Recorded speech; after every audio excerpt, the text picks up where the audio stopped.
Hey truckers, today we're seeing part 20 of Reincarnation of the Businesswoman at School. Let's dive into the video. Once Tang Yinfan heard that Gu Man was found, he was relieved and didn't ask Gu Ning for more details. Afterwards, Tang Yinfan left his car at the accident scene and got in Leng Xiaoting's car, then called Quan Mingkai. Quan Mingkai was shocked when he saw that the caller was Tang Yinfan. Tang Yinfan told him to drive the car back, then hung up before Quan Mingkai could say a word. Without calling back, Quan Mingkai went to drive Tang Yinfan's car back in a hurry. After a long while, Tang Yinfan realized that there was another person in the car. Ning Ning, this is? Tang Yinfan asked. Oh, he's my friend, Leng Xiaoting, Gu Ning said, but didn't tell him that Leng Xiaoting was her boyfriend. Nice to meet you, Mr. Tang, Leng Xiaoting said. Tang Yinfan was his future father-in-law, so he, of course, should be as polite as possible. Nice to meet you too, Mr. Leng, Tang Yinfan said. He didn't think further about his relationship with Gu Ning. After a while of silence, Tang Yinfan suddenly said, Ning Ning, I remembered everything. Gu Ning was struck dumb for a second. Tang Yinfan finally regained the memory about Gu Man. She felt like crying with happiness. Great, that's great, she said. Ning Ning, I'm terribly sorry, Tang Yinfan apologized to her.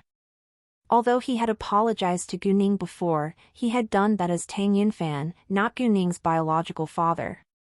They were in a suburb, while the Earth nightclub was located in downtown, and there were many traffic lights along the long distance, so it took them more than half an hour to arrive at the Earth nightclub.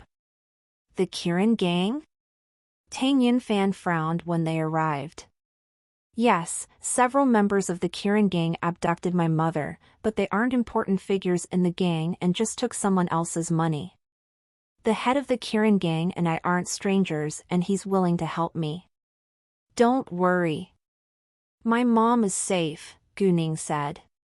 What? Qi Tianlin was willing to help you? Tang Yinfan was astonished. Qi Tianlin was notorious for his arrogance, cruelty and coldness, and only a few people were able to make friends with him. Tang Yinfan wasn't afraid of him, but was reluctant to have conflict with him. Leng Xiaoting also felt a little uncomfortable when Gu Ning said that Qi Tianlin was willing to help her, but he said nothing. LL news tirais at n0v/lbi/.cm. Xiaoting, please wait for me here. Gu Ning didn't want Leng Xiaoting to meet Qi Tianlin because there was a long-standing grudge between them. All she wanted to do now was to pick Gu Man up and go home as soon as possible. Sure. Leng Xiaoting understood that it wasn't the right time to meet Qi Tianlin, so he agreed. After that, Gu Ning and Tang Yinfan went upstairs. They went to the same private room where Gu Ning had gambled with Qi Tianlin last time. 5 minutes earlier, Gu Man had been sent to this private room. She wasn't physically injured, but this abduction would leave a deep mental scar on her. She felt helpless when she was caught and thought that she was going to die. Unexpectedly, half an hour ago, several rude men who had brought her here apologized to her politely all of a sudden and even begged her to forgive them. In the beginning, Gu Man was so confused. Even though they apologized to her, she still felt quite nervous. A while later, an obtrusive man told her that he was Gu Ning's friend, and that it was Gu Ning who had called him to find her. Gu Man was relieved, but was worried that they did it in order to catch Gu Ning. However, she didn't dare to ask him to call Gu Ning so she could talk to Gu Ning. Qi Tianlin didn't sense Gu Man's worry. He thought that he had already finished his job when he found Gu Man and brought her to a safe place. When Gu Ning and Tang Yinfan showed up together, Gu Man rounded her eyes in shock. Tang Yinfan, on the other hand, looked at Gu Man with love, care and guilt. He knew that Gu Man had suffered a lot because of him. Qi Tianlin was also surprised when Tang Yinfan, who was a famous figure in City B, appeared in his sight. He didn't realize that Tang Yunfan and Gu Ning closely resembled each other until they showed up together. What is their relationship? Qi Tianlin didn't like gossiping, but he was curious because he had done the background check on Gu Ning, and he knew that Gu Ning was born in a single-parent family. Is Tang Yunfan Gu Ning's biological father? Did Tang Yunfan come here because of Gu Man too? Qi Tianlin thought he found something interesting again. Chairman Tang, welcome. Qi Tianlin greeted Tang Yunfan. Nice to meet you, Tang Yunfan said. Well, they've told me everything. It was a man named Zhang Yongjun who gave them money to abduct your mother and you, but you weren't in City B, so they caught your mother, Qi Tianlin said to Gu Ning. Zhang Yongjun? Neither Tang Yunfan nor Gu Ning had heard of this name, and they soon realized that the man had to be a middleman who was paid to abduct Gu Man for someone else as well. I think that you've already taught those 4 idiots who has abducted your mother an unforgettable lesson, and they're yours now too, Qi Tianlin said. He planned to maintain a good relationship with Gu Ning, so he wouldn't protect them. Those hoodlums, however, knelt down on the ground at once, and begged him. Please, we won't do it again. Qi Tianlin ignored them. Tang Yunfan and Gu Ning were also determined to pay them back. Please leave with my mother for now. I'll meet you once I'm done, Gu Ning said to Tang Yunfan. She didn't want Gu Man to see the violence. Sure. Tang Yunfan understood that Gu Ning didn't want Gu Man to see the violent scene. Gu Ning walked to Gu Man, but Gu Man was still in shock, not because Tang Yunfan was awake, but because she saw something familiar from his eyes, like they were back to 18 years ago. Did he regain his memory? Gu Man got excited, but fainted all of a sudden. Mom! Gu Ning supported Gu Man at once and put her magical power into Gu Man's body. Man! Tang Yunfan also ran over and held Gu Man in his arms. He was worried and panicked a little. Lao Gua, have a look, Qi Tianlin said to a man who was around 50 years old, then turned to Gu Ning. Lao Gua is a doctor. You can let him have a look at your mother. Thanks, Gu Ning said. Gu Man still wouldn't wake up after she secretly put her magical power into her body, so it wasn't a bad idea to let Lao Gua have a look. Lao Gua walked to them and checked Gu Man's eyes and heartbeat. Your mother was greatly scared, so the tension on her vagus nerve, 1, increased, and the syncope, 2, was caused by arrhythmia, 3. An arrhythmia is a problem with the rate or rhythm of your heartbeat. It means that your heart beats too quickly, too slowly, or with an irregular pattern. Surprisingly, her pulse is becoming steady at a fast pace and she's gradually entering a state of drowsiness. She'll be fine when she wakes up, Lao Gua said. It was because of Gu Ning's magical power that Gu Man's pulse was becoming steady so quickly. Hearing that, both Gu Ning and Tang Yunfan were relieved. After that, Tang Yunfan carried Gu Man in his arms walking outside. Gu Ning, on the other hand, stared straight at those hoodlums who had abducted Gu Man, which scared them, and they begged at once, Miss Gu, please let us go. We promise we'll never do it again. Tell me, how much do you know about Zhang Yongjun? Gu Ning said coldly. The leader of those hoodlums said, I only know that his name is Zhang Yongjun. He's in his early 40s. We've met several times, but I don't know much about him. The Kirin gang was different from the Qing gang, and the members of the Kirin gang could moonlight as they wanted. However, if they caused any trouble, they had to bear the result themselves.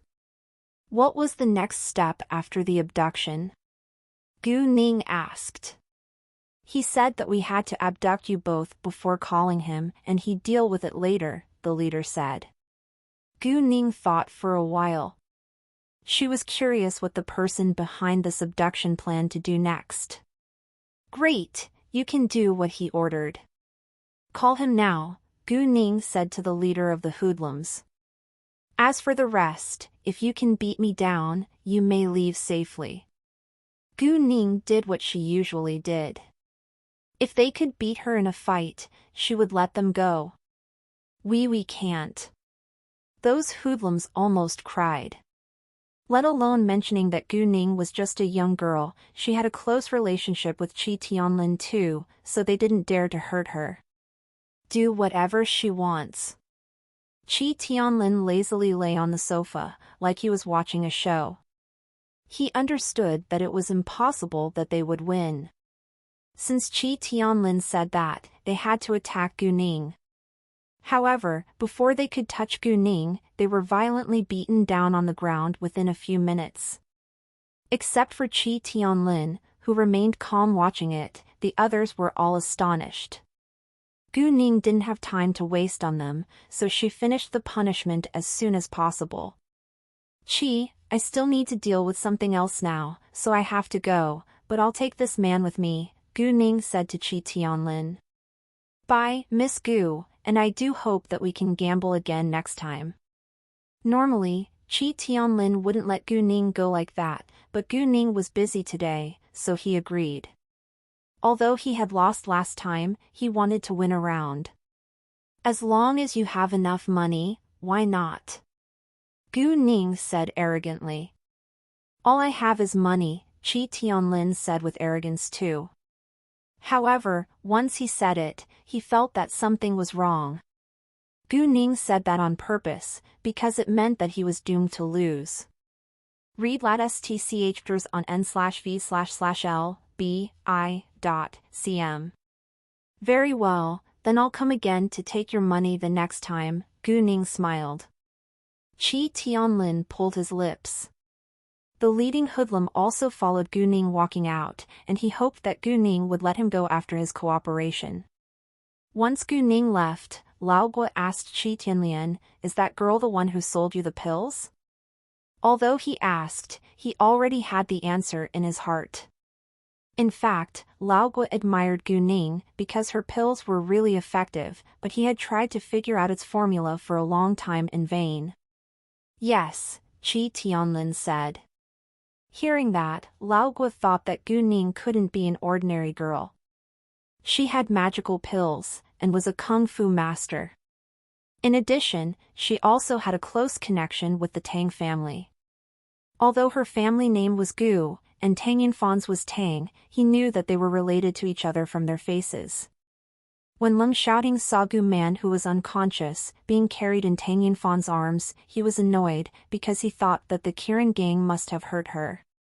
He got out and opened the car door for Tang Yinfan at once. Mr. Tang, what happened? Leng Xiaoting asked with concern. Oh, luckily Man is fine. She just passed out from fear, she'll be fine after a good sleep, Tang Yinfan said. Before long, Gu Ning came to meet them. Shouting, "Please take them back to Huafu Hills, I need to deal with something," Gu Ning said. Seeing the leading hoodlum behind Gu Ning, they knew that it was about Gu Man. It's very dangerous. Tang Yinfan frowned. Although he knew that Gu Ning wasn't weak, she was alone after all. 1. The vagus nerve is historically cited as the pneumogastric nerve, is the 10th cranial nerve or CNX, and interfaces with the parasympathetic control of the heart, lungs, and digestive tract. 2. A syncope is a temporary loss of consciousness usually related to insufficient blood flow to the brain. It's also called fainting or passing out.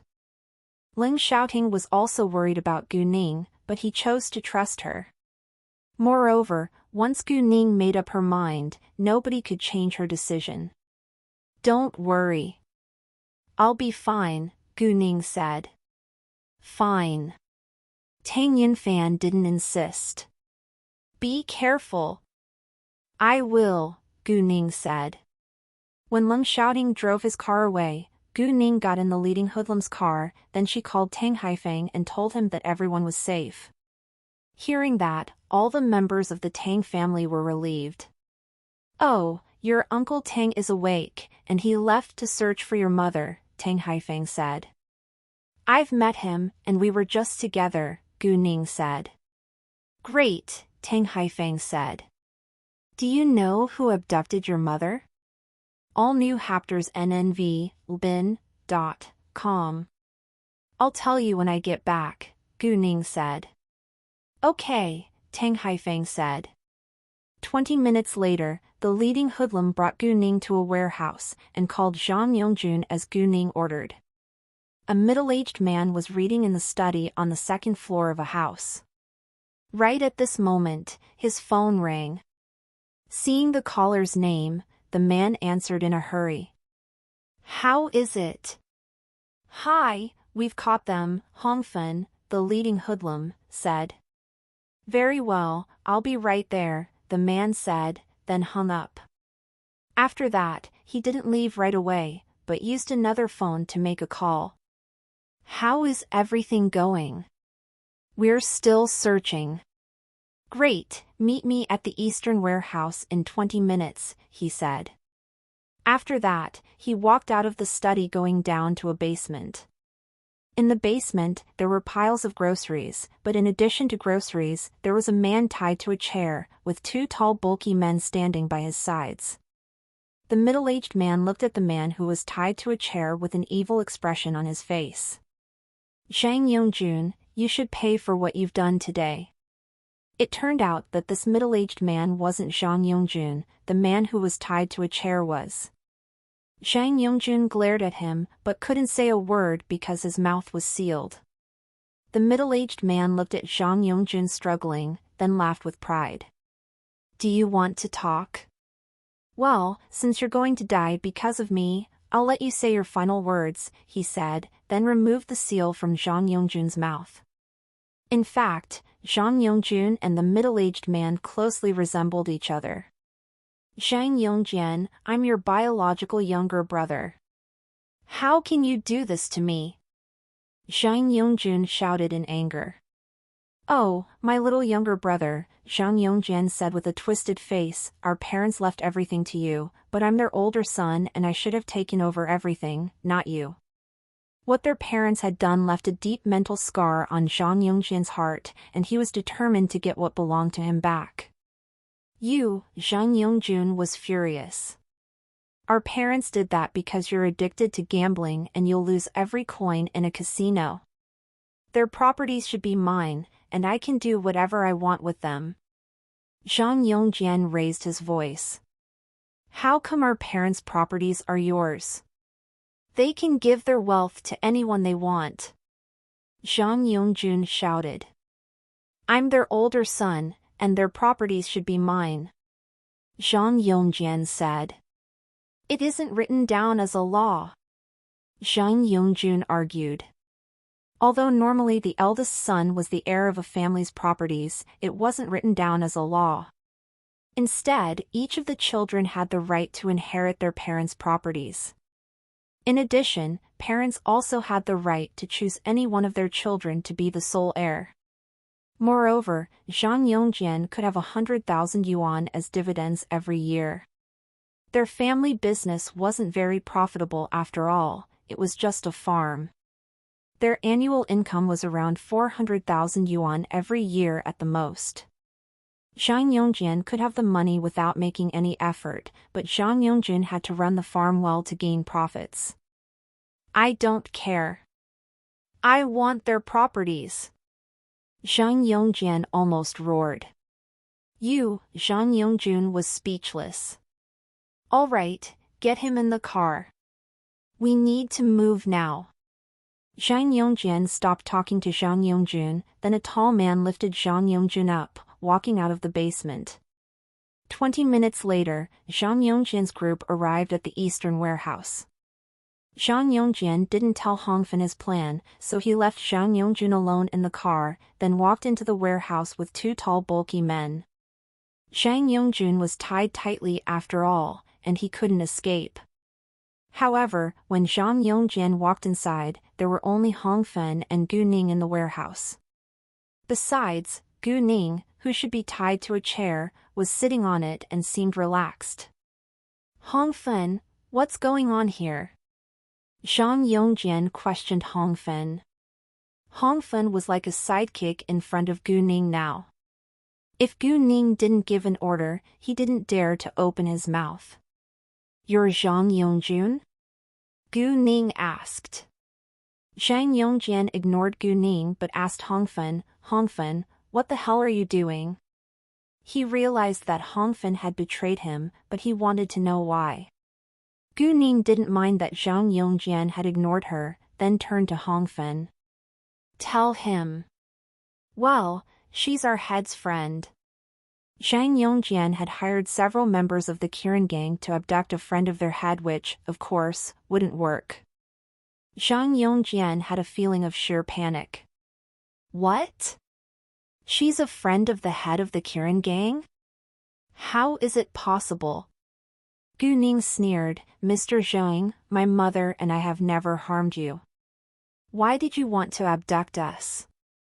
New chapters will be fully updated at novl/bin.com. Zhang Yongjian remained silent because he didn't know how to answer. He, of course, was afraid to annoy the Kirin gang. Since he had made a terrible mistake, his future would be full of danger. All of a sudden, Zhang Yongjian remembered Zhang Yongjun who was locked in the car at the outside, and an idea dawned on him. "I think that you have probably mistaken me for Zhang Yongjun, but I'm his older brother, Zhang Yongjian. I have no idea what Yongjun did to you and your mother. I just followed Yongjun here because I didn't want him to commit any crimes." "Oh, he's still in the car outside, and I already tied him up. Please wait for a while." Saying that, he turned to one of the two bulky men. "You, get Zhang Yongjun here right now." Gu Ning didn't stop him. Although she didn't believe Zhang Yongjian's explanation, she was curious to see what he would do. Before long, Zhang Yongjun who was tied up was brought inside. Once the seal was removed from Zhang Yongjun's mouth, Gu Ning noticed that he closely resembled Zhang Yongjian. Wow, Hongfen was astonished, because even he couldn't distinguish Zhang Yongjun from Zhang Yongjian although he had met Zhang Yongjun in person. They had met in a dark clubhouse and both of them had drunk alcohol, so it wasn't easy to remember each other's faces.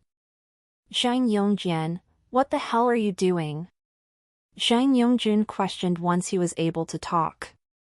He only knew that Zhang Yongjian wanted him to be a scapegoat, but he didn't know what Zhang Yongjian had done.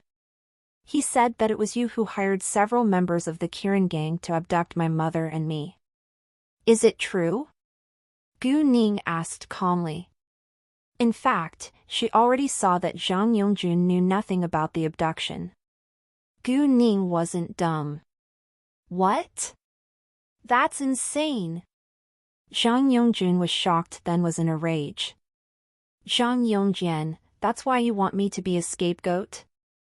Since they were already enemies, Zhang Yongjun didn't care about their family connection anymore. Zhang Yongjian, on the other hand, criticized Zhang Yongjun. "Zhang Yongjun, don't blame me for that. It was your plan and I just heard you talking to someone on the phone saying that you successfully abducted the mother and daughter, so I followed you here to rescue them. Zhang Yongjian, you're indeed a poisonous snake. Do you have any evidence to prove what you just said?" Zhang Yongjun glared at Zhang Yongjian. He knew that he hadn't done anything illegal, so he was confident that he was innocent. "Well, there are call records on your phone," Zhang Yongjian said. "You took my phone and you used it to call others." Zhang Yongjun argued in anger. "I just took your phone when we arrived here," Zhang Yongjian said, then turned to look at Hongfen. "Hongfen, was the person who contacted you these days named Zhang Yongjun?" "Yes," Hongfen answered, but he didn't know whether the person who called him was Zhang Yongjian or Zhang Yongjun. However, before Hongfen could say it aloud, Zhang Yongjian interrupted him. "Now, you hear that. Hongfen said that it was you who called him." "I didn't," Zhang Yongjun said, but seemed weak because he knew that his older brother was determined and well prepared to put him in jail. "All right, I think it's easy to find out who really called Hongfen," Gu Ning said. In fact, she already had the answer in her heart, but she wanted him to expose himself. Zhang Yongjian and Zhang Yongjun stopped arguing, looking to Gu Ning. "Where is the phone?" "Give it to me," Gu Ning said. "No problem," Zhang Yongjian said, then took out the phone, walking to Gu Ning. He thought that Gu Ning was still a naive young girl and could be easily deceived. However, he had no idea it was just a trap set by Gu Ning. "Since he said that you took his phone away earlier on, we can have a fingerprint identification to see whether it's true," Gu Ning said, then took out a plastic bag to keep the phone. Obviously, she didn't want to touch it herself. Hearing that, Zhang Yongjian was terrified. Once they did the fingerprint identification, his scheme would be exposed. Zhang Yongjun, on the other hand, was relieved. "Mr. Zhang, what's wrong?" Gu Ning asked on purpose. "No, nothing," Zhang Yongjian said. He was reluctant to give the phone to Gu Ning now. "Great, then give it to me now," Gu Ning urged. Zhang Yongjian, however, stopped walking. "Zhang Yongjian, why did you stop?" Zhang Yongjun sneered. Zhang Yongjian ignored him, hesitating to move a step forward. All of a sudden, he made up his mind and ordered, "Catch them, now." Zhang Yongjian knew that his scheme would be exposed sooner or later, so he decided to catch Gu Ning right away. Zhang Yongjian thought that they were just a man and a young girl who seemed weak, so they could easily be controlled. The two bulky men immediately ran to Gu Ning and Hongfen. Gu Ning, however, stayed calm, because that was exactly what she wanted. Zhang Yongjian exposed himself. Hongfen had witnessed how Gu Ning alone beat several men down within seconds, so he wasn't worried about her safety. As for himself, he was confident that he could handle one man. When the two bulky men got near, Gu Ning attacked them, so did Hongfen. Gu Ning threw one of them over her shoulder to the ground, and he hit the ground with a loud sound, then screamed in pain. After that, Gu Ning dislocated his arms without hesitation, which tortured the bulky man. Hongfen, however, was still in a fierce fight with the other bulky man, and he was stunned that Gu Ning did it so smoothly. Zhang Yongjian was also terrified, because he thought that Gu Ning was just an ordinary girl. Zhang Yongjun was surprised too. The/W novel chapters are published on no/vel/bin.co/m. Zhang Yongjian instinctively turned and ran, but Gu Ning wouldn't let him escape. Within a blink, Gu Ning came to Zhang Yongjian, then grabbed his arm, kicking him in the hollow behind his knee, which caused him to suffer great pain. Zhang Yongjian lost his balance, and knelt down at once. Afterwards, Gu Ning dislocated his arms as well, making it impossible for him to run again. Gu Ning had dislocated two men's arms, but Hongfen was still in the fight with the last man, so Gu Ning helped him without delay and kicked the man to the ground. Hongfen flushed with embarrassment. Gu Ning wasn't in the mood to care about his feelings, and ordered, "Gag their mouths." "Sure." Hongfen went to gag the two bulky men's mouths at once, while Gu Ning walked to Zhang Yongjian and asked him with a serious look on her face, "Tell me, who told you to abduct my mother and me?" Gu Ning's sharp eyes and serious look along with her powerful air made Zhang Yongjian feel utterly stressed. "You don't want to say?" Gu Ning frowned. "I think you've lived long enough." Zhang Yongjian panicked. "You can't kill me. It's illegal." "Illegal?" Gu Ning laughed, like she had just heard a funny joke. "You do know that there is a thing called the law? Don't you know that it's illegal that you've abducted my mother? I bet you wanted to kill my mother too, right?" Zhang Yongjian didn't know what to say, because he did plan to kill Gu Man and let Zhang Yongjun be the scapegoat. "Tell me, or not?" Gu Ning asked. Zhang Yongjian still remained silent. Gu Ning was displeased. She then raised one foot to step on Zhang Yongjian's leg, which wasn't injured yet. With a clear snap, his bone was broken and he shouted from the severe pain. "Tell me, or not?" Gu Ning asked again. "Yes, I'll tell you." Zhang Yongjin knew that if he refused to tell Gu Ning, he would be dead today. If he told her, he would live at least. "It's Tang Deming," Zhang Yongjin said. "Tang Deming? A director of the Tang Huang Group?" Gu Ning had heard of that name, and it seemed to be an abduction caused by business conflict. Gu Ning didn't believe his words right away, but took out his phone and read through the call records. Then she sent Kay the information she found and told Kay to find out who the callers were. While Kay was investigating, Gu Ning asked again, "What's your aim?" Zhang Yongjian then told her everything. When Tang Yunfan was unconscious, Gu Man and Gu Ning appeared, which attracted Tang Deming's attention, and he thought that Gu Ning could be Tang Yunfan's biological daughter. If Tang Yunfan didn't wake up, Gu Ning would be the heir of the Tang Huang Group, which was the last thing Tang Deming, who was ambitious, wanted to see, so he had schemed against Gu Ning. Hearing that, Zhang Yongjun was shocked. To his astonishment, Zhang Yongjian was involved in such an unbelievable conspiracy. The Tang family was the top family in the city B. Gu Ning, on the other hand, thought that it was ridiculous. "Even if I didn't appear, there are many other choices in the Tang family.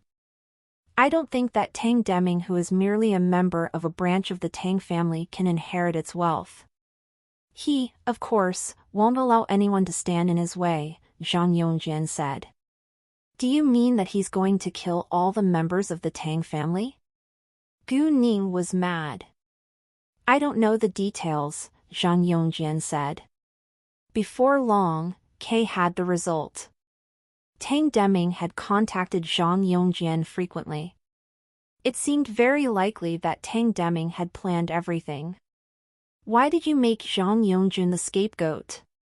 Gu Ning asked. Actually, Zhang Yongjian had already bribed a policeman in the police team that was sent out to search for Gu Man. Once he killed Gu Man and Gu Ning, he would tell the policeman where to find their bodies, and the policeman would kill Zhang Yongjun, claiming that Zhang Yongjun was the murderer. In that case, nobody would know what Zhang Yongjian had done. Although Zhang Yongjun already felt heartbroken after what he had been through today, he still couldn't accept it when he heard his older brother's scheme. Gu Ning sighed. Evil people's actions were beyond normal people's imagination. Right at that moment, Zhang Yongjin's phone rang. The caller's name was Wang Qing. "Who's Wang Qing?" Gu Ning asked. "He's the policeman that I bribed," Zhang Yongjin said. Gu Ning answered the call and put it on speaker. "Hi, Yongjian, we've found the woman, and we have to leave now," Wang Qing said. Hearing that, Gu Ning hung up without saying a word. Wang Qing didn't know what was going on, but didn't call back either. "Hongfen, unfasten him," Gu Ning said. Hongfen unfastened Zhang Yongjun at once. Gu Ning turned to Zhang Yongjun and warned him coldly, "Don't tell anyone else what you've been through tonight. If anyone else finds out, you'll pay for it." Of course, Zhang Yongjun said at once. After that, Gu Ning let Zhang Yongjun go. Once Zhang Yongjun was gone, Zhang Yongjin begged her, "Miss Gu, I've told you everything. Please let me go now. Don't worry. I don't want to be involved in a murder just because of you, so I won't kill you," Gu Ning said. Hearing that, Zhang Yongjian relaxed, but then Gu Ning opened her mouth again. "However, you can't leave here without paying something." Zhang Yongjian was scared. "What do you want?" Zhang Yongjian asked in fear. "You don't need to know," Gu Ning said coldly, then ignored him, but turned to Hongfen, who was frightened too. Hongfen understood that Gu Ning wouldn't let him go without punishing him, so he knelt down on the ground and begged with tears, Miss Gu, please forgive me this time." New chapters will be fully updated at novl/bin.com. Well, since you've helped me tonight, I'll just cut one of your fingers off, Gu Ning said, then took out a sharp knife from her backpack, telepathic eye space, and threw it in front of Hongfen. Do it yourself. Hongfen was shaking with fright. Although he was scared, he didn't hesitate to quickly cut his left little finger off.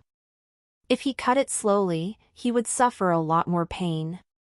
The knife was really sharp, and his little finger fell on the ground within a second. Hongfen's face turned pale and he shouted in great pain.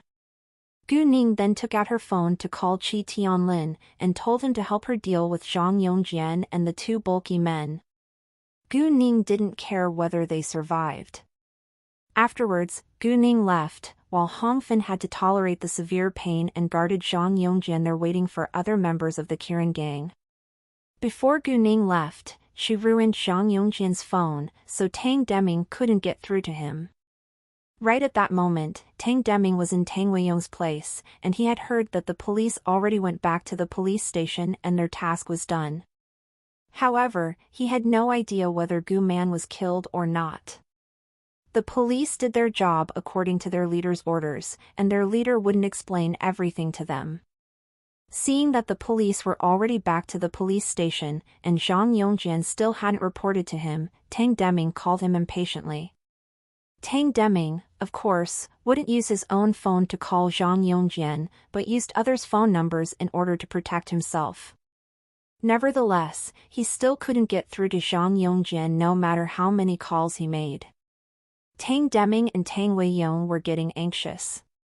What happened? Why isn't Zhang Yongjian answering my calls? Tang Deming frowned in annoyance. Could he be in trouble? Tang Weiyong frowned anxiously. Call XINZ and ask him how the Tang family is doing now, Tang Weiyong said. Right. Tang Deming said then made another call. Most of the Tang family's domestic servants lived in the Tang family's property, but there was more than one building on it. The domestic servants all lived in a side building. Even if they were domestic servants, their accommodations condition wasn't bad at all.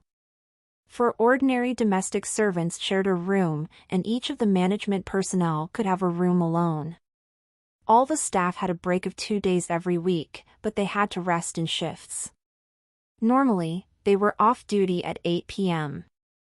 At this time, in an ordinary quadruple room, 4 people were playing cards together. A young man's mobile phone suddenly rang.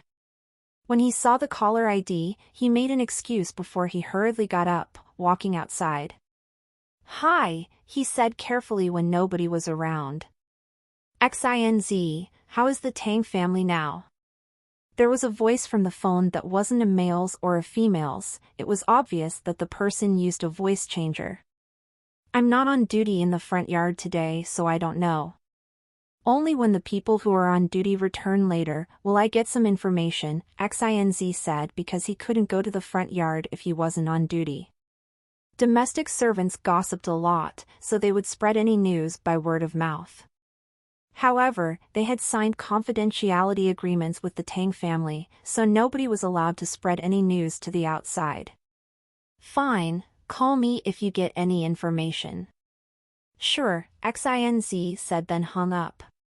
However, when he turned around wanting to walk back, he saw a man who stood just a meter behind him. XINZ was scared, and panicked a little, but forced himself to calm down. Di Donggu, when did you come out? Donggu leaned against the wall, looking at him. XINZ, why did you avoid us to take the call? XINZ froze a little then explained at once. I didn't want to make noise. However, his explanation wasn't persuasive at all, because they were all used to talking loudly, and nobody would complain. Donggu didn't say anything, but lit a cigarette, then pulled on it. XINZ, do you want to change your job? XINZ's body stiffened. Of course not. I live a good life here, and I'm satisfied, XINZ lied, and did his best to calm down. However, it was very hypocritical in Dongji's eyes. He wore an angry expression, saying coldly to XINZ, XINZ, I've noticed your unusual behavior for a long time, but I wanted to give you a chance so I didn't reveal your secret. I hoped you would be loyal to our old master and young lords, but you still chose to behave against the Tang family. Do you think that the Tang family can be easily unseated? Naive. Dong Ji's real name was Chao Dong, and he was an experienced leader of the waiters in the Tang family. For a long time, XINZ had left a good impression on him. However, when he found out that XINZ had betrayed the Tang family, he was shocked. He thought that maybe XINZ did it for a reason, and it hadn't caused any damage yet, so he gave XINZ another chance. Unfortunately, XINZ wouldn't give up. Hearing that, XINZ's face turned pale and his body trembled in fear.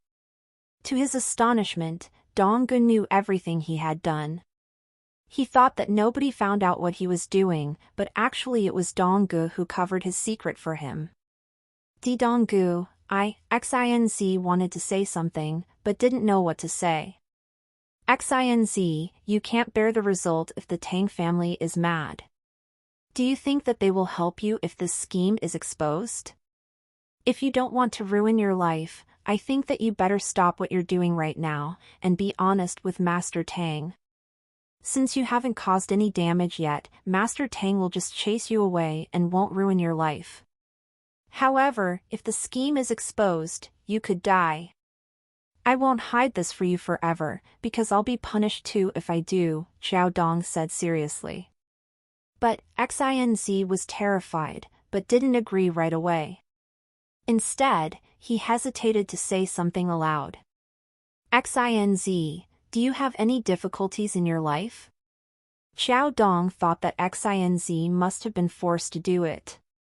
Donggu, I didn't want to do it, but they'll hurt my son if I refuse to help them. XINZ burst into tears. Once he started crying, many people walked out to see what had happened. XINZ, what's wrong? They all asked with concern.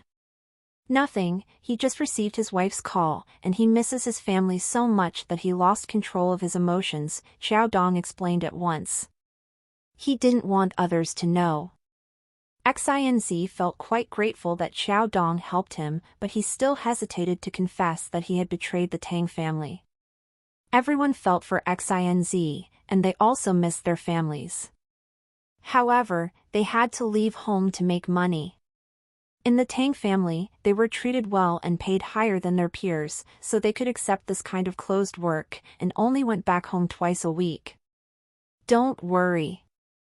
I'll stay here with him, you can go back to your rooms, Chao Dong said to them. They knew that XINZ would feel embarrassed if they stayed, so they all left. XINZ, I have deep sympathy for you, but you still can't get away with it. I'll give you a night to think about it. If you don't tell Master Tang what you've done tomorrow, I'll do it. You know it's Master Tang who saved my life and has given me everything that I own right now. I already feel very guilty for hiding it from Master Tang, and I'll never betray the Tang family, Chao Dong said, then walked back to his room. When Gu Ning went back to her house in Huafu Hills, it was almost 12 p.m. Ling Xiaoting was sitting in the living room when Gu Ning got home. He stood up at once when he saw her walking inside. Knowing that she was safe, Ling Xiaoting was finally relieved. Why didn't you call me to pick you up? Ling Xiaoting asked with concern. Gu Ning smiled. I could take a taxi myself. Is he still here? He was, of course, Tang Yunfan. Yes, Ling Xiaoting said. Well, have a seat please. I'll go upstairs, Gu Ning said. Sure, Ling Xiaoting said, then Gu Ning walked upstairs. Gu Man's room wasn't locked and the door remained ajar. She was sleeping on the bed, and Tang Yunfan was sitting by the bedside holding her hand in silence. Uncle Tang, can we talk? Gu Ning pushed the door open and asked him. She didn't want to bother Tang Yunfan, but it was an emergency, so they had to solve it as soon as possible. Sure.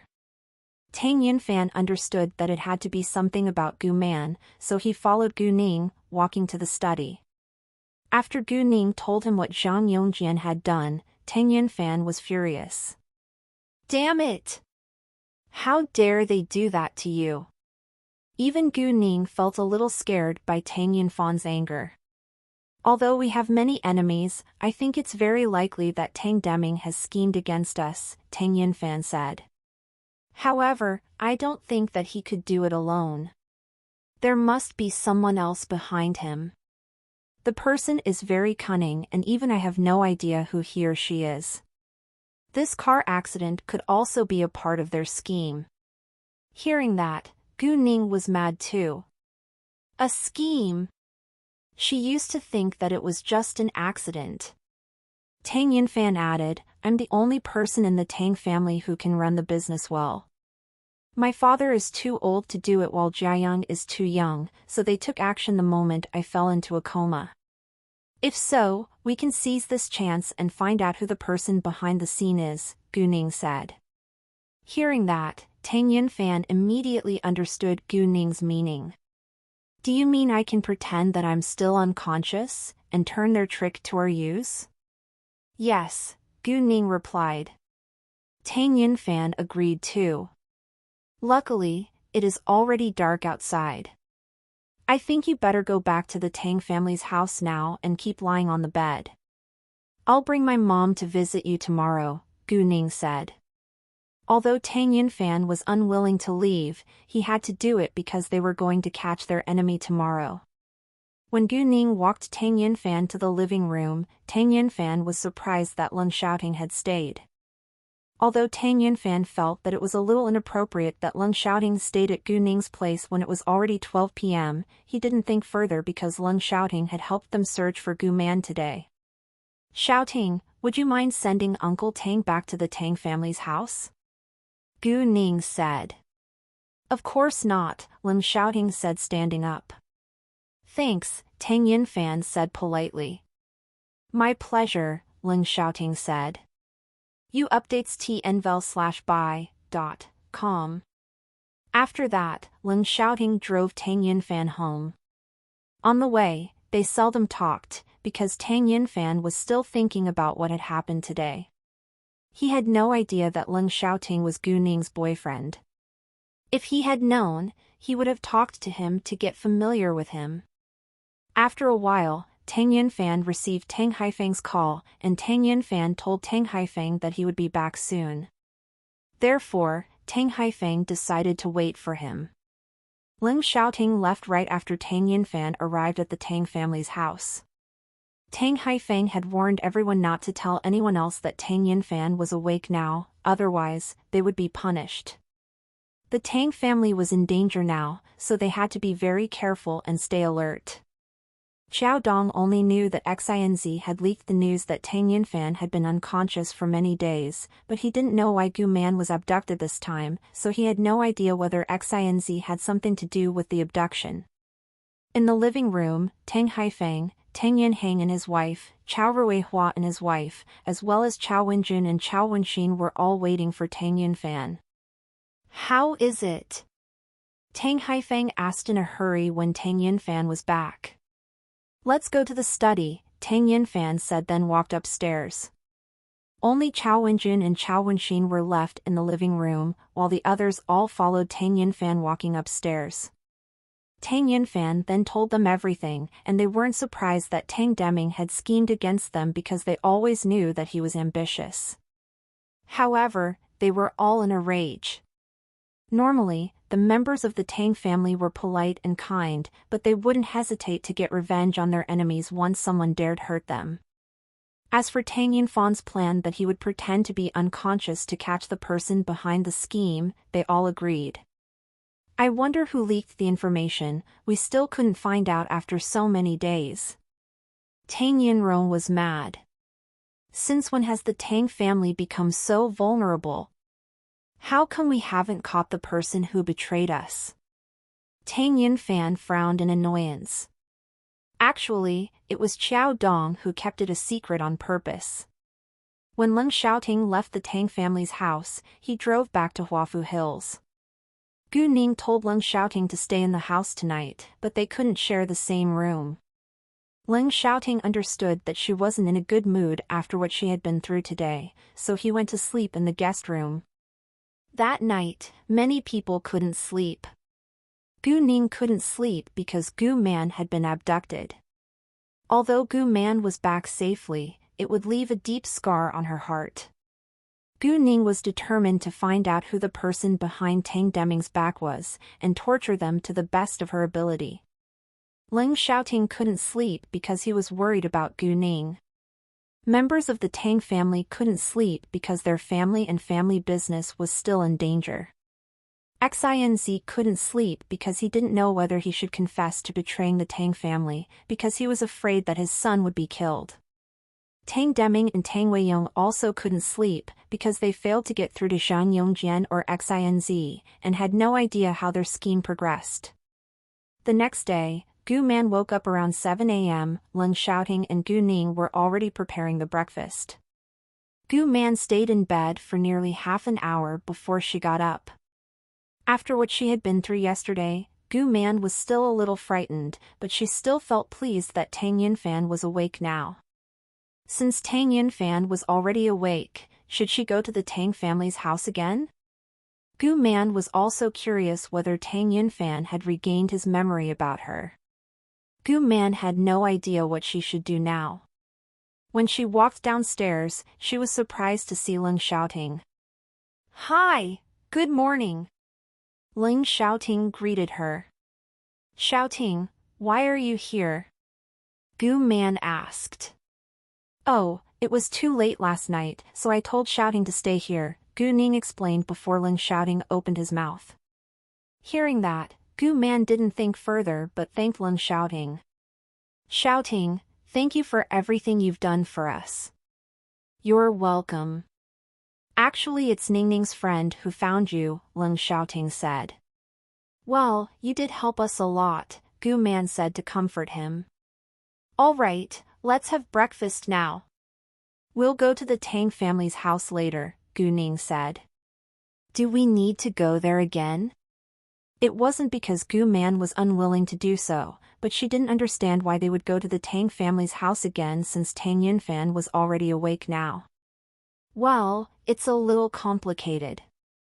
It was because of scheme that you were abducted this time. The Tang family's enemies want to remove us from their way to the chairman seat of the Tang family's business group. Although Uncle Tang is awake now, we have to turn the trick to our use and find out who the person behind the scheme is, so Uncle Tang will pretend that he is still unconscious and we have to visit him as usual," Gu Ning said, but she didn't mention that Tang Yunfan had already regained his memory. Gu Man found it unbelievable and scary after hearing Gu Ning's explanation. She nodded and agreed, but didn't say another word. In the Tang family's house at this moment, Xinz had struggled the entire night, but decided to confess to everything that he had done in the end, so he followed Xiao Dong to see Tang Haifeng after breakfast. Tang Yunhang and his wife were at work, while Tang Yunfan was pretending that he was still unconscious in his bedroom, so only Tang Haifeng was in the house now. Xiao Dong told Xinz to wait outside for a while and he went inside first. "Master Tang, Xinz has something to tell you."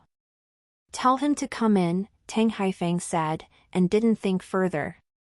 Afterwards, Xiao Dong brought Xinz walking inside. Xinz came to Tang Haifeng with his body trembling in fear and guilt, then knelt down to the ground with a loud sound, which surprised Tang Haifeng. "Master Tang, I'm so sorry. It was me who leaked the news that Lord Tang has been unconscious and Lord Tang's relationship with Miss Gu," Xinz apologized, but also explained. "I was forced to do so. If I didn't listen to them, they would kill my son." Hearing that, Tang Haifeng was shocked, then got furious before he calmed down when he heard Xinz's last sentence. As a father, Tang Haifeng understood why Xinz did it. However, Xinz made a terrible mistake and betrayed the Tang family. Xiao Dong didn't know that Xinz had also leaked Tang Yunfan's relationship with Gu Ning and Gu Man until now. In that case, Gu Man's abduction was all because of the Tang. Family. Although Tang Yunfan and Gu Ning's connection was still kept a secret, all the domestic servants in the Tang family knew that Gu Ning couldn't be a simple girl. If Gu Man and Gu Ning were Tang Yunfan's wife and daughter, Gu Man abduction must have been a scheme against the Tang family. Tell me, who threatened you to do it? Tang Haifeng questioned Xinz. Although he believed that the person had to be Tang Deming, he still needed to hear the answer from Xinz's mouth. Xinz felt very guilty and said, I don't know. I only know the person's phone number. I even have no idea whether it's a he or a she, because the person used a voice changer on the phone. Hearing that, both Tang Haifeng and Xiao Dong frowned. It didn't seem like Xinz was lying. Na/W novel chapters are published on no/vel/bin.co/m. The person sent me a photo of my son in the school and threatened me to help him, or my son would be killed, Xinz added. Give me the person's phone number, Tang Haifeng said. Sure. Xinz immediately took out his phone, and Tang Haifeng told Xiao Dong to find the information of the ID card behind the number. Although you've betrayed us under another person's threat, you've made an unforgivable mistake, Tang Haifeng said. Xinz didn't beg for forgiveness because he knew that it was unforgivable. Tang Haifeng planned to punish Xinz in the beginning, but gave up upon realizing that Xinz did it all because of his son. All right, get out of the Tang family's house now. If you don't want your son to be in danger again, leave City B. In Qiao Guanxiang's apartment. Qiao Guanxiang was sleeping on the sofa like a rat in water. He looked tired and haggard with messy hair and empty eyes. There was stubble around his mouth and his body was soaked in the smell of alcohol. There were also beer bottles on the table in front of the sofa. It had been 3 days, but he still couldn't find Xiaoyichu. Xiaoyichu's old phone number was also cancelled, so he was in despair now and was drowning in alcohol. At that moment, Pei Hina got back. She was also in a bad mood and condition after Xiaoyichu had disappeared. When she saw that Qiao Guanxiang was drunk again, she was annoyed at once. Qiao Guanxiang, don't you know that we're about to be doomed? Why are you still drinking here? What else can I do except drink? I can't find Xiaoyichu, nor get through to her, Qiao Guanxiang shouted in anger. Xiaoyichu is such a bitch. I'll pay her back when I catch her. Pei Hina also shouted to vent her anger. Interestingly enough, both of them were doomed, but Pei Hina still wanted to pay Xiaoyichu back. Before long, Qiao Guanxiang's phone rang and he picked it up. The caller was a business party and asked whether Pei Hina was free in a week's time. They wanted to invite her to sing at an event and asked for a live sound. Live sound meant that she had to sing live. Sound reproduction meant that they would play the recorded song and the singer would lip-sync. In many events, the host would use sound reproduction for a better effect and only asked for a live sound when the singer needed to interact with the audience. However, Xiaoyichu had already left them and Qiao Guanxiang didn't dare to accept the offer because Xiaoyichu could expose their dirty secret at any moment. That being the case, Qiao Guanxiang lied that Pei Hina accidentally hurt her foot and that she had to rest for a month. Hearing Qiao Guanxiang's reply, Pei Hina was upset, but she knew that she didn't have the ability to sing live, on stage in front of cameras. What was worse, they couldn't lie forever. In the capital, Xiaoyichu had found a nice apartment after she had signed the contract, and she went to do a checkup on her injury in the hospital later. After that, Xiaoyichu began to use the medicine that Gu Ning had given her. When the potion was applied on her scar, she felt quite comfortable and the nasty scar started to fade, which surprised her. Wow! Xiao Dong saw it fading with his own eyes, and couldn't believe that it was real. It's real! It's real! Xiaoyichu cried in excitement. She could finally get rid of the scar and regain her beautiful face. This is so amazing! Xiao Yidong was even more excited than Xiao Yichu because his older sister was his only family member. Xiao Yichu applied the potion on her scar in the following days, and the scar disappeared after 3 days. When Xiao Yichu came to the company again after a few days, everyone was stunned. Are you really Xiao Yichu? Someone asked.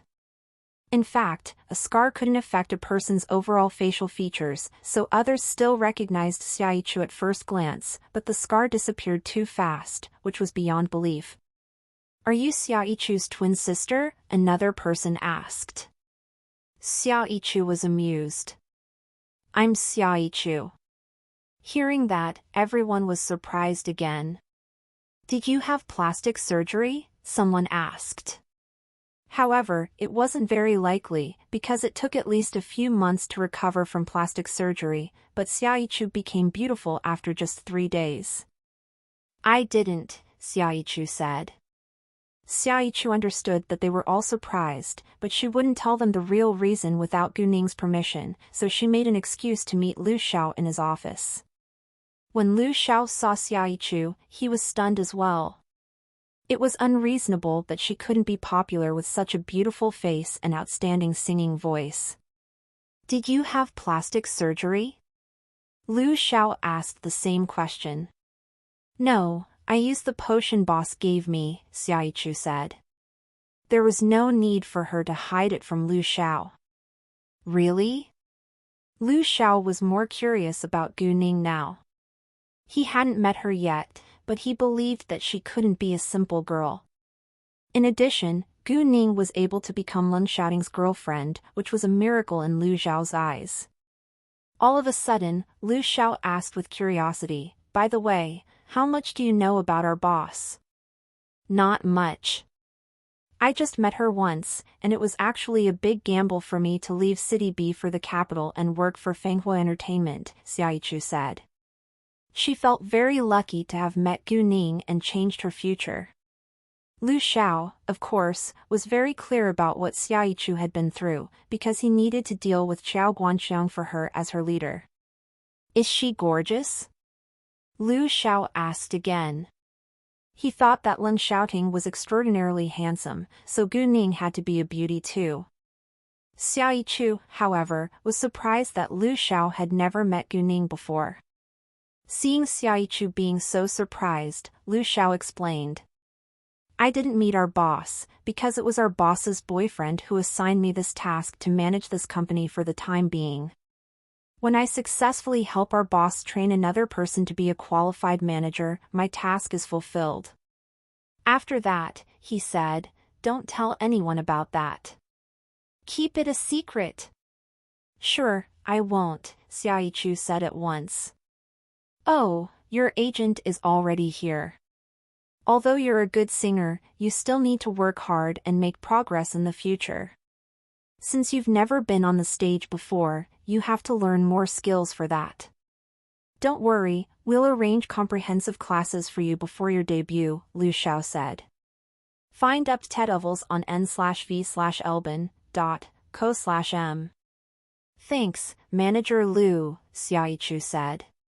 Tang Deming called Zhang Yongjian again in the morning, but still couldn't get through to Zhang Yongjian, and he started to feel that their scheme could have been exposed. He called XINZ later, and XINZ answered his call.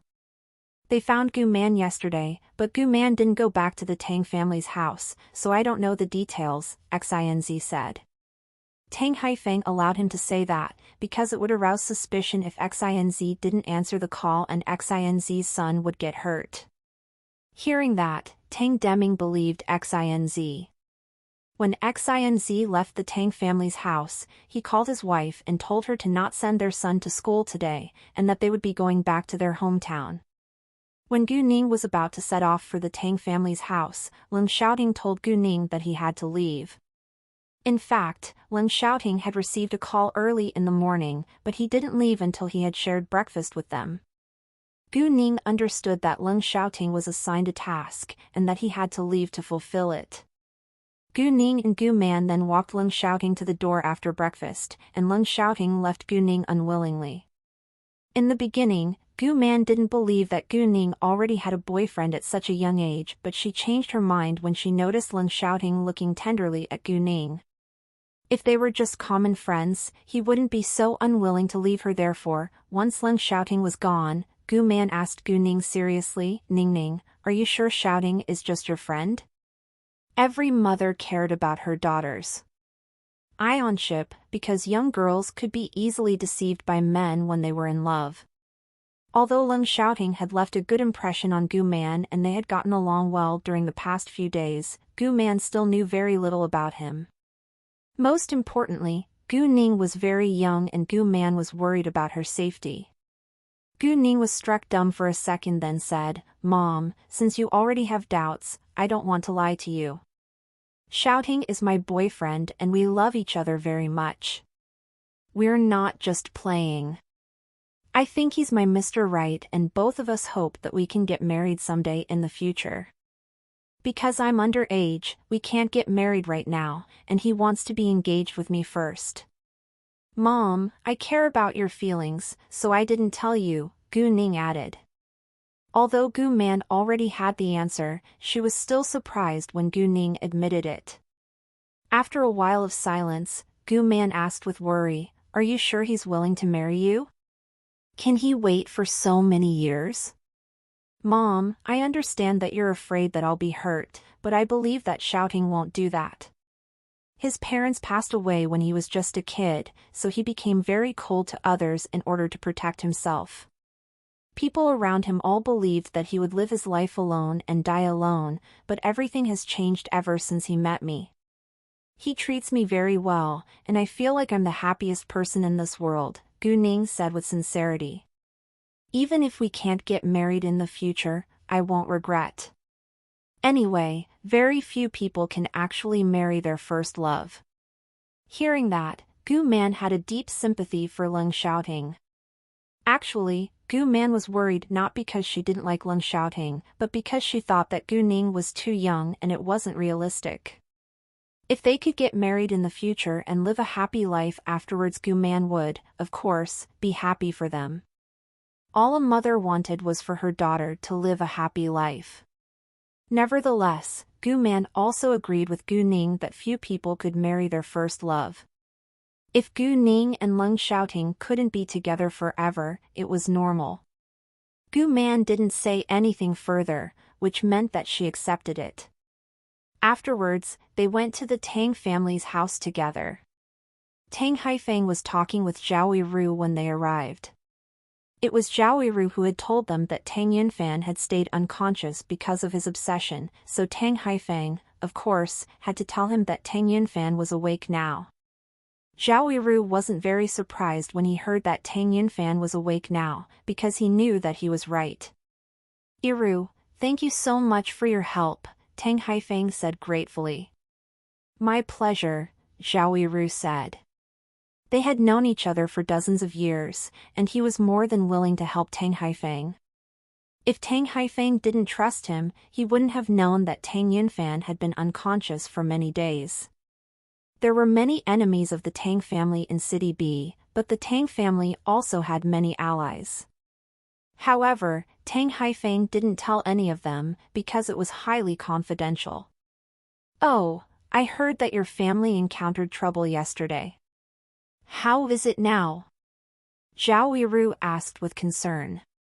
"Yes, Gu Man was abducted because of us, but she was brought home safely last night. Luckily, nothing bad happened to her or I'd feel really guilty," Tang Haifeng said, feeling sad. "Gu Man came here to help them wake Tang Yunfan up, but they failed to protect her well." "Good to hear that." Zhao Yiru was also relieved. At that moment, the housekeeper guided Gu Ning and Gu Man inside. Tang Haifeng stood up at once when they appeared in his sight. "Hi, good morning." "Good morning, Master Tang." "Good morning, Grandpa." Gu Man and Gu Ning greeted Zhao Yiru with one accord. "Gu Man, I'm so sorry for what you've been through," Tang Haifeng apologized to Gu Man. "Master Tang, it's fine. I'm safe now," Gu Man said. Well, let me introduce you. This is my old friend, Master Zhao, Tang Haifeng said to them. Nice to meet you, Master Zhao. Gu Man and Gu Ning greeted Zhao Yiru with one accord. Nice to meet you too, Zhao Yiru said with a smile. Zhao Yiru already knew about Gu Ning's family connection with Tang Yunfan, so he wasn't surprised when he saw that Gu Ning closely resembled Tang Yunfan.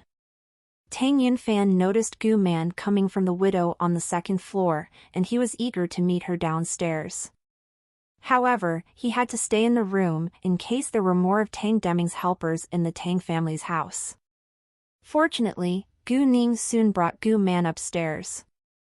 Although Tang Yunfan regained his memory, they still needed time to get familiar with each other. Ning, Gu Man was nervous to see Tang Yunfan again. Mom, relax. I'll be here with you. Gu Ning clasped Gu Man's hand to comfort her. Even though Gu Man still felt quite nervous, she also understood that she had to face it. Man! The moment they walked in Tang Yunfan's room, Tang Yunfan greeted her in a tender voice. Although they had been apart for 18 years, it seemed like everything had happened yesterday because Tang Yunfan had just regained his memory and his memory was so clear. Gu Man was touched when Tang Yunfan called her. Gu Man opened her mouth, but couldn't say another word. Yes, I remembered everything, Tang Yunfan said at once. Hearing that, Gu Man burst into tears and almost fell down. She had been missing him for so many years and he finally remembered who she was. In addition, Tang Yunfan regained his memory about her, and she could see his love for her in his eyes. Therefore, Gu Man lost control of her emotions when she saw that her Ning was back at her side. Man, are you all right? Tang Yunfan ran to support Gu Man without hesitation. Gu Ning and Tang Yunfan helped Gu Man sit down on the sofa, and Gu Ning secretly put her power into Gu Man's body in case Gu Man would pass out from emotional turbulence. You two can talk for a while and I'll go downstairs. Gu Ning thought that it would be better if they chatted with one another alone, so she quietly left. Ning, do you think your mother will accept your father? Tang Haifeng asked worriedly. Although whatever would be, he still hoped that they could get back together again. Otherwise, Tang Yunfan would be alone throughout this lifetime. I think she will, Gu Ning said. It was obvious that Gu Man still loved Tang Yunfan. Oh, Ning, it was a domestic servant who leaked your mother's connection with us, and he already confessed to it. I planned to punish him severely, but he did it under another person's threat. He confessed to it when his son was still in danger and your mother is safe home now, so I let him go. I know that it's unfair to your mother, but I'm a father too and I understand why he did it. I'm sorry, Tang Haifeng said and felt sad. Hearing that, Gu Ning had mixed emotions. Although she hated the person who put her mother in danger, she understood that he did it to protect his own kid. In addition, he confessed to it when his son was still in danger, and Gu Man was safe now, so there was no need to punish him. Gu Man had been abducted because he had leaked the information, but he had not been involved in the crime, so he wouldn't be put in jail even if they sued him. Like you just said, he already confessed to it when his son was still in danger and my mom is safe now, so let it go, Gu Ning said. Hearing that, Tang Haifeng relaxed. In fact, it wasn't a bad thing to be kind when it was necessary. Oh, Grandpa, I have to leave now. I don't know what time I'll be back today, but please don't let my mom go home before I come back, Gu Ning said. She said that not because she was afraid that the Tang family couldn't protect Gu Man, but because she was worried that something bad could happen to Gu Man if Gu Man was alone in the house. After the abduction, the Tang family would, of course, increase its protection for Gu Man. Sure, Tang Haifeng said. Afterwards, Gu Ning left. Tang Deming couldn't get through to Zhang Yongjian, so he sent some people out to find Zhang Yongjian. However, Zhang Yongjian was nowhere to be found. Tang Deming could only call Tang Wei-yong and tell him what had happened. Tang Wei-yong said, "Stop tracking him, in case you expose yourself." Leak the news that Gu Man and Gu Ning joined the Tang family to the woman called Feng Shuichin. "She'll help. U.S. No problem," Tang Deming said, then arranged someone to do that without delay. Gu Ning called Yu Zi when she left the Tang family's house. She planned to visit the garment factory with Yu Zi. Find updates on n/v/elben.co/m. Yu Zi was free, so Gu Ning told her to meet her outside of the shopping mall in 20 minutes. Since Yu Zi worked for Gu Ning, she, of course, wouldn't make Gu Ning wait for her, so she walked outside 10 minutes later. Coincidentally, she met her ex-boyfriend once she walked out of the shopping mall. Yu Zi pretended that she didn't see him, because she was unwilling to meet him again. Her ex-boyfriend also felt embarrassed and turned his head away. However, her ex-boyfriend's girlfriend blocked her way. "Hey, isn't this Yu Zi? We haven't seen you for a long time. How have you been recently?" The woman who held the man's arm greeted Yu Zi. It sounded polite, but she was just showing off. Yu Zi was displeased, but pretended to be cool. "Very well. Do you have a boyfriend now?" the woman asked. "None of your business," Yu Zi said in annoyance. "Well, we're good friends after all, and I should care about you," the woman said, but it sounded very sarcastic. "Really?" Yu Zi couldn't stand it anymore. "We're good friends?" "Zhao Xiaoxian, don't you have any sense of shame? What? Are you mad at me just because I stole your boyfriend?" Zhao Xiaoxian seemed very proud. "Yu Zi, who do you think you are? You're just a poor girl from a poor family, and you shouldn't stop Tianyu from becoming more successful. You can never marry into a rich family. Do you understand?" Zhao Xiaoxian was humiliating Yu Zi in public. Zhao Xiaoxuan's father was a businessman who had dozens of millions of yuan in wealth. Lin Tianyu was also born in a rich family, so Yu Zi was merely a poor girl in their eyes. Moreover, Zhao Xiaoxian was her father's only child. If Lin Tianyu married her, he would inherit her family's wealth too. Yu Zi had felt so hurt when they had cheated on her because one had been her boyfriend and the other had been her good friend. However, since it was already history, Yu Zi also wanted to move on, but it seemed like Zhao Xiaoxuan had a different idea. "Xiaoxian, enough," Lin Tianyu said, frowning with dissatisfaction. Hearing that, Zhao Xiaoxian questioned him in anger. "What? Are you defending her?" Lin Tianyu felt quite embarrassed. "It's a public place. Couldn't you save me some face?" He had to admit that he couldn't forget Yu Zi and defended her subconsciously because Yu Zi was kind and gentle while Zhao Xiaoxian was simply a spoiled rich girl. Nevertheless, Yu Zi was born in a poor family and like Zhao Xiaoxian had said, she would be a burden to him. In order to be more successful, he had abandoned Yu Zi.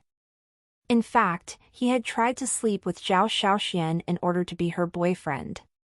Unexpectedly, Zhao Xiaoxian had admired him from afar for a long time and set a trap to sleep with him first, so he had sex with her after drinking a lot as both of them wanted. Zhao Xiaoxian was mad when Lin Tianyu criticized her, but she also noticed that people were staring at her, so she shut her mouth. Right at this moment, Yu Zi's phone vibrated in her pocket.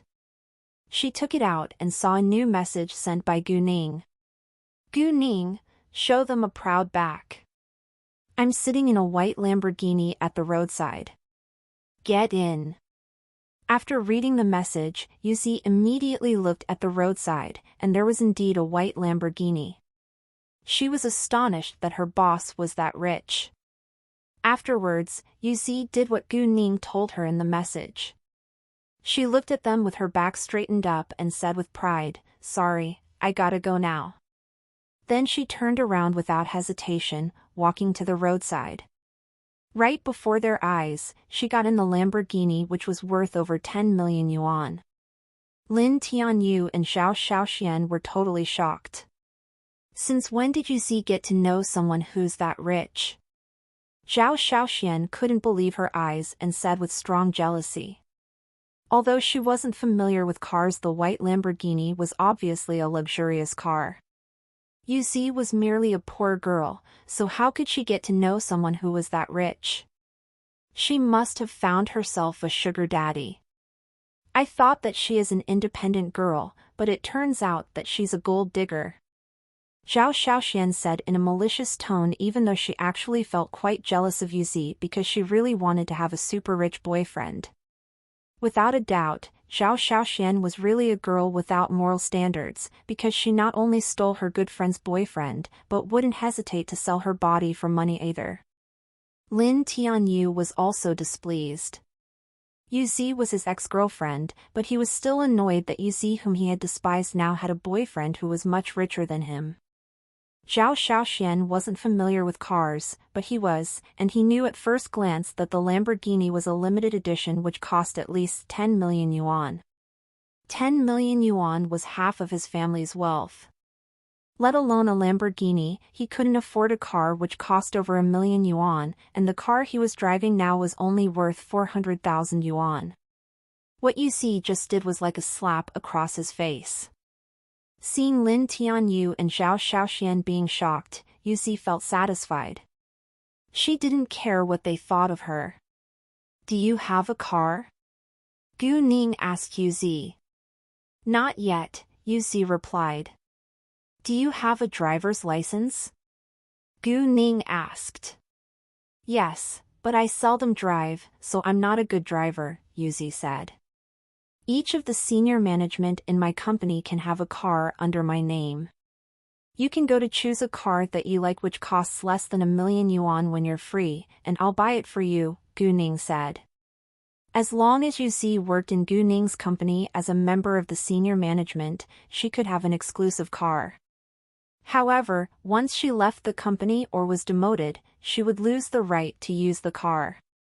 Of course, Yuzi wouldn't be willing to leave the company, and she was determined to work hard for her future. In that case, the car belonged to her to some extent. F0 Low New Hapters at nov/el/bin/.com. "Thanks," Yuzi said. Although the garment factory had temporarily stopped working, security guards were still on duty. Gu Ning came here today with Yuzi to look around it to see whether there was something that needed changing or replacing. After walking around it, Yuzi decided to set the production line of charm on the 3rd floor, and she made a note of the equipment and goods she needed. The company was newly established and short-handed, so she had to do it herself. When she got the money, she would arrange purchasing agents to buy the equipment and goods. When they walked out of the garment factory, it was already 11:30 a.m., so they went to have lunch together. On the way, Yuzi received a call from a stranger. She didn't know that the person was Lin Tianyu, so she picked it up. "Hi, who's this?" Yuzi asked. "Yuzi, how could you find yourself a sugar daddy? I know that I've broken your heart, and you want to annoy me by finding yourself a rich man, but Lin Tianyu believed that Yuzi must have found herself a sugar daddy to annoy him. Lin Tianyu, who do you think you are? How could you be so shameless to say that I did it just to annoy you?"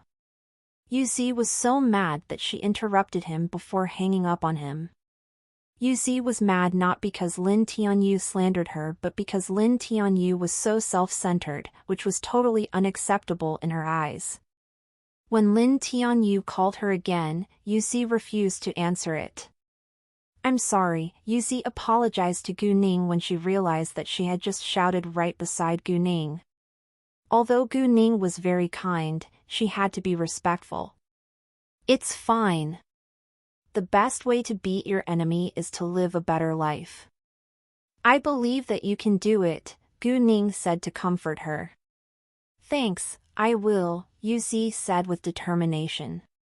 She knew that not everyone could be so lucky to get such a good chance like her, so she was determined to seize this opportunity to fight for her future and wouldn't let Gu Ning down. "What do you want to eat?" Gu Ning asked. "You can make the decision. Yuzi wasn't the boss after all. Do you have any food allergies?" Gu Ning asked again. "Nope," Yuzi said. Gu Ning thought for a while then said, "Let's go dine in the restaurant next to Fengshan Shopping Mall." "Good idea," Yuzi agreed. Gu Ning parked the car in the parking lot, and then they got out together. When they walked into the restaurant, they chose a table beside the window. Everyone knows that Lord Tang never married or had a child in City B, but a mother and daughter suddenly appeared in the Tang family's house a few days ago. "The girl closely resembles Lord Tang," a man said to another man at a nearby table. Hearing that, Gu Ning frowned and looked over at them. Didn't Grandpa warn the domestic servants not to leak the news? How could they know that? Is this a part of Tang Deming's scheme too? Only the Tang family and Tang Deming were aware of the fact that Gu Ning was Tang Yinfan's biological daughter. If nobody in the Tang family leaked the information, Tang Deming must have done it. However, in the meantime, two women who were over 30 years old were obviously surprised when they heard the two men's discussion. One of the two women wore a displeased face. Unfortunately, Gu Ning didn't notice that. "Do you mean that the girl could be Lord Tang's daughter?" the other man asked. "Who else could she be?" the man said. All of a sudden, a woman who was sitting at the next table stood up at once and walked to them questioning in an unkind voice, "How do you know that?" Seeing that, Gu Ning realized that the two men did it on purpose so that the woman could hear the news. However, who was this woman? Why did she seem to overreact when she heard the news about Tang Yunfan? Why did the two men leak the news to her? "My friend works for the Tang family and he told me," the man said. Gu Ning sensed that it must be Tang Deming's scheme.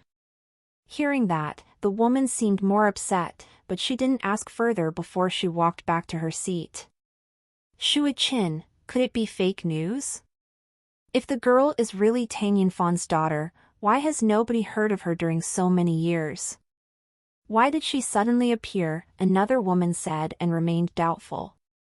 "If not, how come the news went abroad?" It was obvious that the woman who was called Shui Qin believed it. She was Feng Shui Qin, who was born in another super-rich family in City B.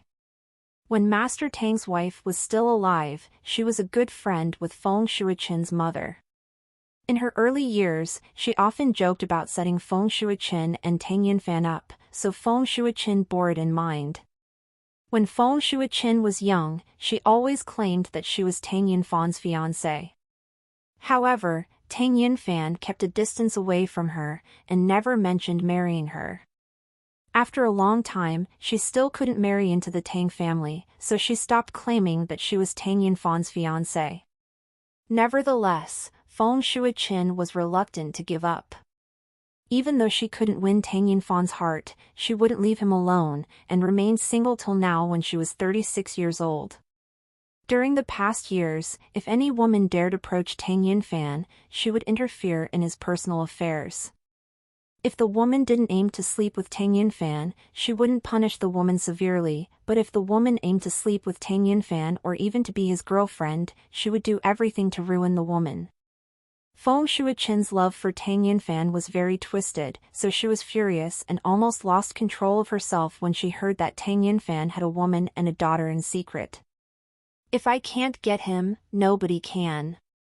Even if the mother and daughter are truly Tang Yunfan's woman and daughter, they won't be soon, Feng Shui Qin said with an evil expression. Hearing that, Gu Ning squinted at her. "Very well, let's see. Feng Shui Qin, if you dare hurt Gu Man, I promise that you'll regret." "Boss, what's wrong?" Seeing Gu Ning being so angry, Yuzi was scared. "Oh, nothing," Gu Ning said and gave her a smile. Since Gu Ning said nothing, Yuzi stopped asking further. The dishes were soon placed on the table, and they started to enjoy their lunch. Feng Shuiqin, however, lost her appetite after hearing the news about Gu Man and Gu Ning. When she stood up, walking away, her friend's sight fell on Gu Ning and thought that Gu Ning looked very familiar. Her friend couldn't help but give Gu Ning a few more glances, and Gu Ning didn't avoid her look at all, because that was exactly what Gu Ning wanted. Shuiqin, look at that girl. Feng Shuiqin's friend pulled her back and pointed at Gu Ning. Feng Shuiqin turned to look at Gu Ning and was stunned at once. Feng Shuiqin was more familiar with Tang Yunfan than her friend, so she recognized Gu Ning's face when Gu Ning appeared in her sight.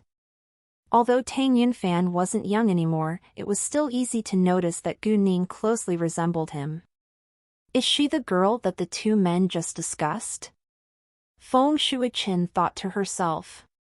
No matter what, Feng Shuiqin wouldn't let Gu Ning go, so she strode to the table where Gu Ning sat and asked Gu Ning very impolitely, "What's your relationship with Tang Yunfan?" Although she already had the answer, she still wanted to hear it from Gu Ning's mouth. At the same time, the two men were also surprised when Feng Shuiqin asked Gu Ning that question. They hadn't noticed Gu Ning until now. Although they hadn't met Tang Yunfan in person and they only saw his picture, they had to admit that this young girl in front of them did greatly resemble Tang Yunfan. Jesus! Is she the girl? Did she hear everything? The two men escaped without delay, in case they would expose themselves. Gu Ning saw them leaving, but didn't stop them, because she was very eager to teach Feng Shuiqin a lesson now. Yuzi was frightened by Feng Shuiqin's aggressive attitude, but she didn't know Tang Yunfan, so she had no idea what was going on. Gu Ning, on the other hand, calmly enjoyed her meal and ignored Feng Shuiqin. Seeing that she was being ignored, Feng Shuiqin was in a rage. Are you deaf? Didn't you hear my question? Gu Ning still didn't give her a glance but coldly asked, "Who are you? Why should I answer your question?" Feng Shuiqin was irritated by Gu Ning's arrogant attitude, especially when Gu Ning said that with a face which strongly resembled Tang Yunfan. Get the L-test VLS at .o/v/e/l/buy.co. At short notice, Feng Shuiqin turned the plates on the table upside down in anger. Yuzi moved backwards in fear and avoided the disaster. Gu Ning, however, didn't move at all, and the food stained her clothes everywhere. Gu Ning did that for the purpose of using that as a reasonable excuse to teach Feng Shuiqin a lesson. "Boss, are you all right?" Yuzi wanted to wipe the stains off for Gu Ning, but Gu Ning raised her hand to stop her. The big noise attracted attention from other customers in the restaurant, and the manager came to them at once. What happened? It was obvious that Feng Shuiqin had turned the plates on Gu Ning's table upside down, so nobody answered his question. You all should have seen it. It was her who damaged all those plates, so whatever I'm going to do next, she deserves it, Gu Ning said in a cold voice, then abruptly stood up to slap Feng Shuiqin across her face. The sound when Gu Ning's hand slapped Feng Shuiqin's face was so loud that it scared everyone in the restaurant. Within seconds, Feng Shuiqin's face was already red and swollen. In addition, Gu Ning took the rest of the plates on the table and pressed them on Feng Shuiqin's face with great force. The food was still hot, and Feng Shuiqin was seriously hurt again. She almost passed out from the severe pain and had no strength to struggle. Everyone was shocked by Gu Ning's violent actions, but nobody had sympathy for Feng Shuiqin because she had been rude first. A rude person like her should learn how to behave herself in public. Shuiqin! Feng Shuiqin's friend ran to wipe the food residue off from her face. Miss, don't you think that's too far? The restaurant manager criticized Gu Ning because he was afraid that Feng Shuiqin's family would blame him for it. Gu Ning gave him a cold glance then questioned him, "Isn't it too far that she turned all my dishes upside down and made the food stain my clothes everywhere? She ruined our lunch and made a loud noise. Gu Ning's look was threatening and scared the restaurant manager, but he still argued upon thinking of Feng Shuiqin's powerful family background. You weren't hurt after all, but Miss Feng is seriously injured now. So what? Gu Ning asked and seemed arrogant because she realized that this manager was a snobbish person. Although she had attacked Feng Shuiqin with great force, Feng Shuiqin had asked for it herself. The restaurant manager was struck dumb and didn't know what to say. Feng Shuiqin was so mad that she wanted to swear at Gu Ning. However, her cheeks were too painful for her to utter a word. Gu Ning turned to look at Feng Shuiqin and coldly said, "What? Do you think that you can bully me just because you were born in a super-rich family? I don't care who you are, I'll punch you if you annoy me." If Feng Shuiqin had just annoyed Gu Ning would punch her and let her go, but Gu Ning would ruin Feng Shuiqin if she dared hurt Gu Man. "I'll kill you!" Feng Shuiqin ignored Gu Ning's warning and raised her hand to slap Gu Ning, but was caught by Gu Ning in the air. "What did you say?" Gu Ning stared straight at her, then threw her away, and Feng Shuiqin fell to the ground because of the great force. With a loud sound she fell. Feng Shuiqin moaned from the pain. La test novls on n/co. Zuigin. Her friend was really scared. Normally, when Feng Shuiqin wanted to hit someone, she would help Feng Shuiqin do it, but she was afraid of Gu Ning this time. "Call the police!" "Call the restaurant manager shouted in anger, but shut his mouth at once when Gu Ning gave him a cold glance. Gu Ning's glance was so frightening that he didn't dare utter another word. How can a young girl be so scary? He thought. What's going on here? At this moment, a displeased male voice sounded. Hearing the voice, Gu Ning immediately knew who the newcomer was. The man was exactly Pan Zhiwei's good friend, Guan Bin. Gu Ning turned and saw Guan Bin, Pan Zhiwei, and a stranger walking towards them. Lord Guan, this girl, the restaurant manager blamed Gu Ning for everything the moment he saw Guan Bin. However, before he could finish his sentence, Guan Bin greeted Gu Ning with surprise, "Miss Gu." The restaurant manager was struck dumb for a second. Does Lord Guan know this girl? Who? Pan Zhiwei ran over at once, and he got excited too when he saw Gu Ning. Boss, why are you here? Boss? Everyone in the restaurant who knew Pan Zhiwei and the others was shocked. What? Lord Pan called this young girl his boss? They must be very close. The restaurant manager panicked a little. If this young girl was Lord Pan's boss, they would blame him for everything. Feng Xian, who came here with Guan Bin and Pan Zhiwei, was stunned when he saw Gu Ning because Gu Ning was really beautiful even though she wasn't wearing any makeup. There were usually no beautiful women who didn't wear makeup, but Gu Ning was an exception. She probably had on some foundation at the most. In fact, Gu Ning had very smooth, shiny skin, so people thought that she was wearing foundation. If they looked closer at her face, they would see that she didn't wear any makeup.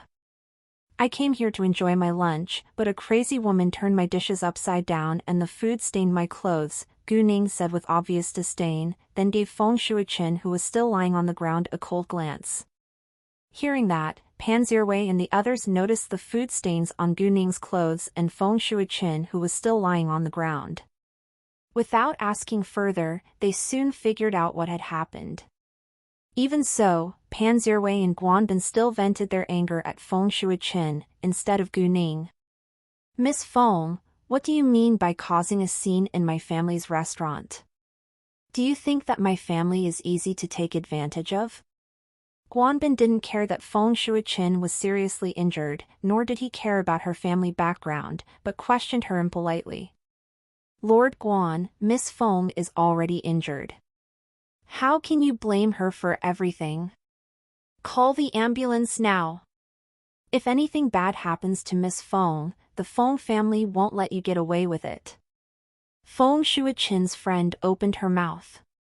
Nevertheless, Guanbin hated that she used Feng Shuichen's family background to threaten him.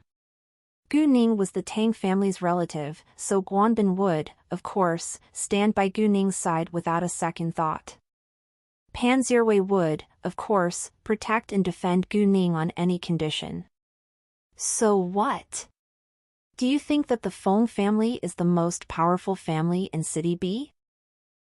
Feng Shuichen's friend was struck speechless. Although Feng Xian's family name was also Feng, he actually had no connection with Feng Shuichen. However, when he saw Feng Shuichen seriously injured, he felt that it was a little much, so he said, "Well, I think we better send her to the hospital now. It won't do us any good if anything bad happens to her. She annoyed my boss." Pan Zhiwei was unwilling to let Feng Shuichen leave. "All right, let them go." Gu Ning thought that it was enough now, and she didn't want to waste more time on the mess. She has to pay the restaurant's losses before she leaves. She turned my dishes upside down and made the food stain my clothes, but she's injured now, so I'll forgive her. No matter what complaint she has, live with it. Gu Ning seemed arrogant, but others somehow felt comfortable, especially when she said the last sentence. Guanbin would ask for compensation from Feng Shuichen later. Nobody called the ambulance for Feng Shuichen, so her friend had to. Before the ambulance arrived, Guanbin invited Gu Ning to share a meal with them in a private room. Gu Ning and Yuzi were still hungry, and Pan Zhiwei hadn't seen her in a long time, so Gu Ning agreed. The two men who had leaked the information to Feng Shuichen didn't leave right away when they walked out of the restaurant. Instead, they secretly watched them from the window. When they saw Gu Ning slapping Feng Shuichen, they were also shocked and felt lucky that they had escaped earlier. When the mess was solved, one of the two men made a call and reported on what had happened in the restaurant. The person who arranged them to leak the information wasn't Tang Deming, but a man who worked for him. The moment the person heard what had happened in the restaurant, he called Tang Deming. What? They encountered each other, and Feng Shuichen is injured? Tang Deming was astonished. Is this girl that powerful? Are you sure that she's the girl? Tang Deming asked. Not very sure. Since they weren't sure about it, there was nothing that Tang Deming could do. He told the two men to leave City B in case they would be caught. In the restaurant. Yuzi didn't know them, but she knew that they were all born in super-rich families from the conversation that they just had. Lin Tianyou's and Zhao Xiaoshuan's families were barely comparable to the Pan family and the Guan family. Therefore, Yuzi felt uneasy when they shared a meal at the same table. What she didn't know was that Chao Wenxin was born in a much more powerful family than them. If she had known that, she wouldn't have felt at ease when she had made friends with Chao Wenxin. "Boss, please order whatever you like." Pan Zhiwei gave the menu to Gu Ning, and Gu Ning didn't hesitate to order her favorite food.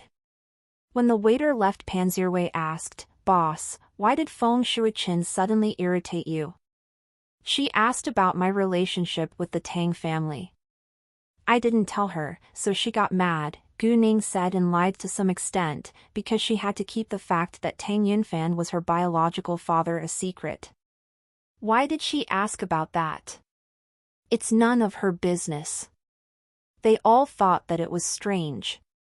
Although they were also curious about Gu Ning's specific connection with the Tang family, none of them dared ask that question. "How much do you know about Feng Shuichen?" Gu Ning asked with curiosity.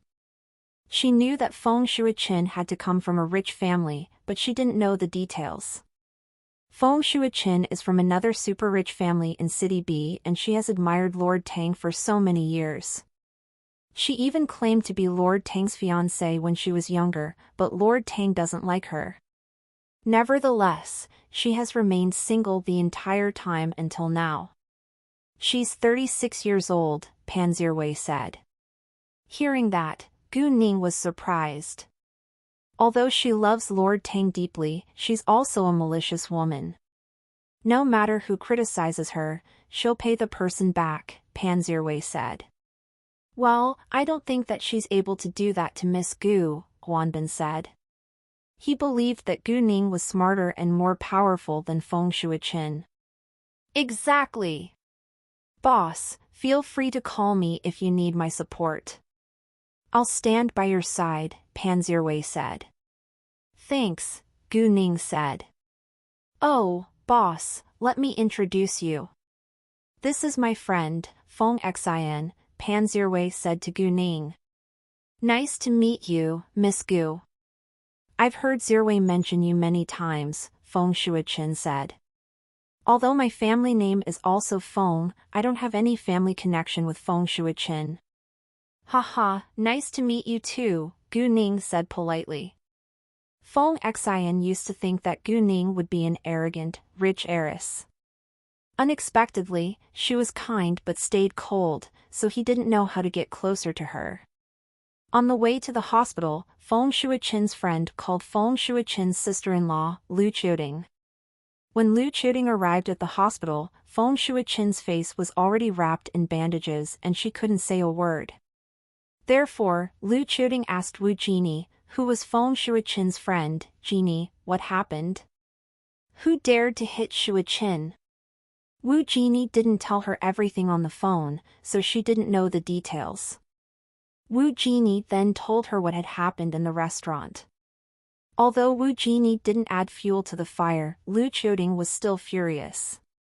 The little bitch is too arrogant. Lu Qiuting didn't think that what Feng Shuiqin had done was rude, but blamed Gu Ning for everything, which proved that she was a selfish person too. In fact, Lu Qiuting was 4 years older than Feng Shuiqin, but they were very close. As the old saying went, birds of a feather flock together.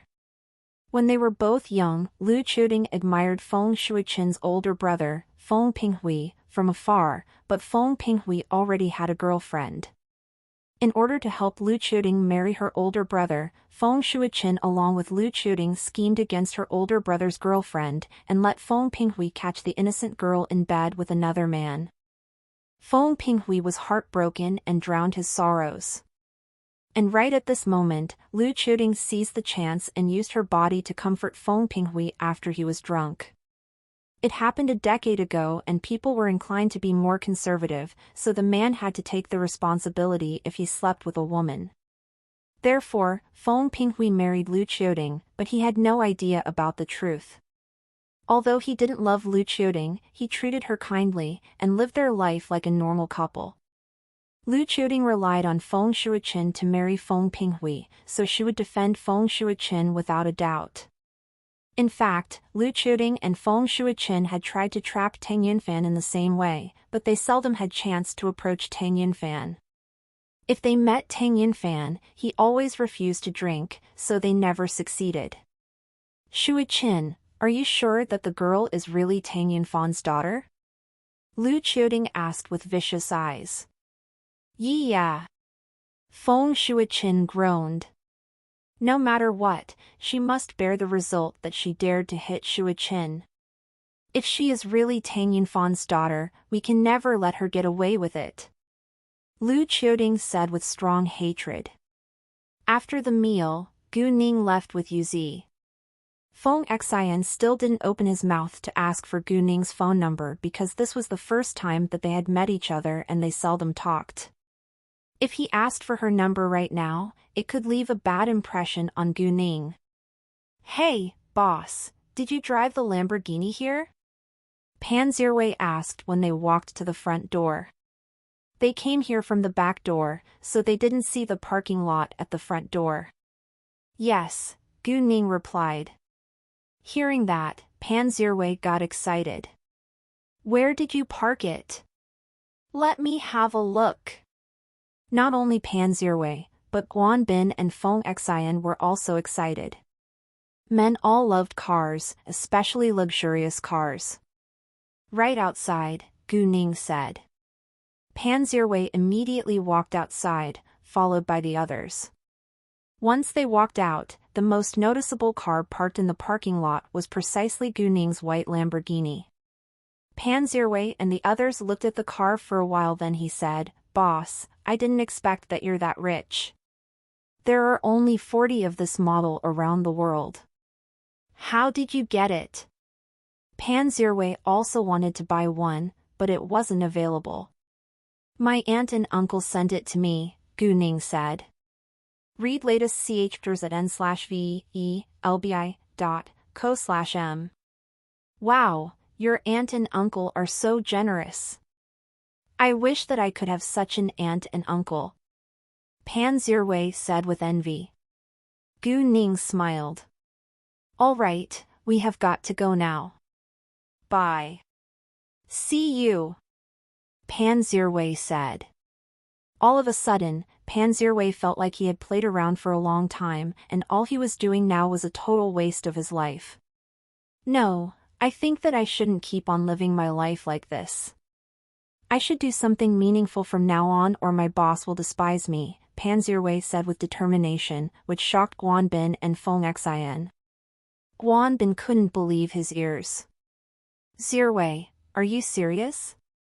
Guanbin and Feng Xian had known Pan Zhiwei for many years, and they had never seen him being so serious.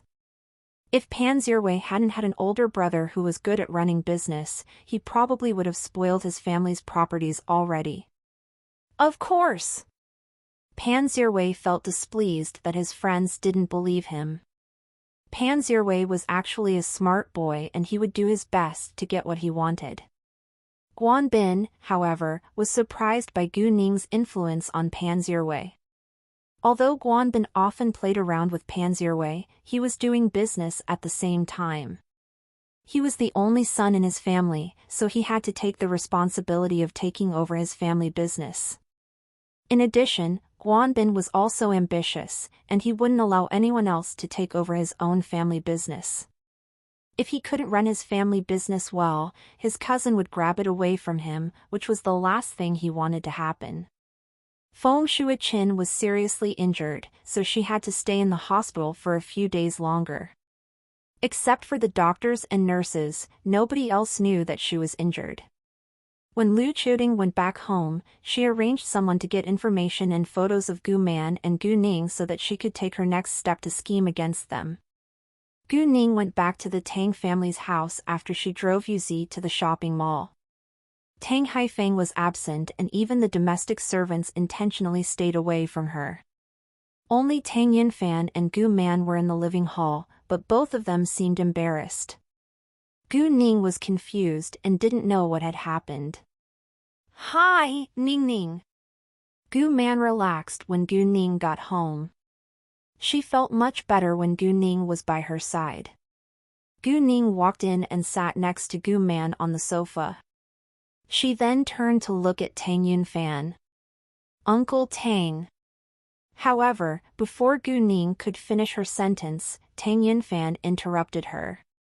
Don't call me Uncle Tang anymore. Although your mother hasn't accepted me yet, it won't change the fact that you're my daughter. Can you call me your dad? Tang Yunfan looked at Gu Ning with anticipation. Gu Man told him that it would take some time for her to accept him again because they had been apart for so long after all. Nevertheless, Gu Man wouldn't stop Gu Ning from accepting him first. Dad, Gu Ning said without struggling, because she was mentally prepared. Good girl. Tang Yunfan burst into tears. He hadn't cried once during the past years, and always stayed tough, but he lost control of his emotions today when he finally had the family reunion with the woman he loved and his biological daughter. Tang Yunfan didn't mind crying in front of his family. Gu Man's eyes were also wet with tears. When Tang Yunfan calmed himself down, Gu Ning said, Dad, my jewelry store is going to open in City B soon, and I need to go to City G tomorrow to deliver the jade jewelry here. May I use the private jet in our family? It'll be safer and more convenient. In the beginning, Gu Ning planned to borrow it, but she changed her mind and decided to directly use it after she called Tang Yunfan her dad now. No problem. Tang Yunfan agreed without second thought. Let alone a private jet, even if Gu Ning wanted a star in the sky, he would go get it for her. Oh, who's the spokesperson of your jewelry brand? Tang Yunfan asked. Su Tonghua, a B-list actress, Gu Ning said. A B-list actress? Tang Yunfan frowned with dissatisfaction. Do you think she's suitable for it? I know she doesn't have much fame now, but she works for my company, so I must give her a chance. As long as my jewelry brand becomes popular, she'll be a household name too, Gu Ning said. And I have the support of our family, so I don't think it'll be a problem. You signed an actress? Do you plan to be involved in the entertainment industry? Tang Yunfan was astonished. Follow the latest novels n/velbin.com. Yes, Gu Ning answered. Don't you feel overburdened to run so many businesses at such an early age? Tang Yunfan felt very protective of Gu Ning. He was impressed when he heard about Gu Ning's achievements before he knew that she was his biological daughter, but his heart ached for her after he found out the truth. He thought that Gu Ning, who was just a young girl, should live a relaxed life instead of being occupied by business. I run the businesses according to my ability and I am basically just a boss behind the scenes, so it isn't tiring at all, Gu Ning said. In addition, I have a strong sense of satisfaction and achievement when I'm doing what I want. I think I'm living a meaningful life. Hearing that, Tang Yunfan was quite gratified. Although he didn't want to see Gu Ning being so busy at such an early age, he knew that was what she wanted. Moreover, he had been an absent father for so many years of her life, so he didn't have the right to judge her decisions now. Therefore, Tang Yunfan decided to be Gu Ning's support behind her back.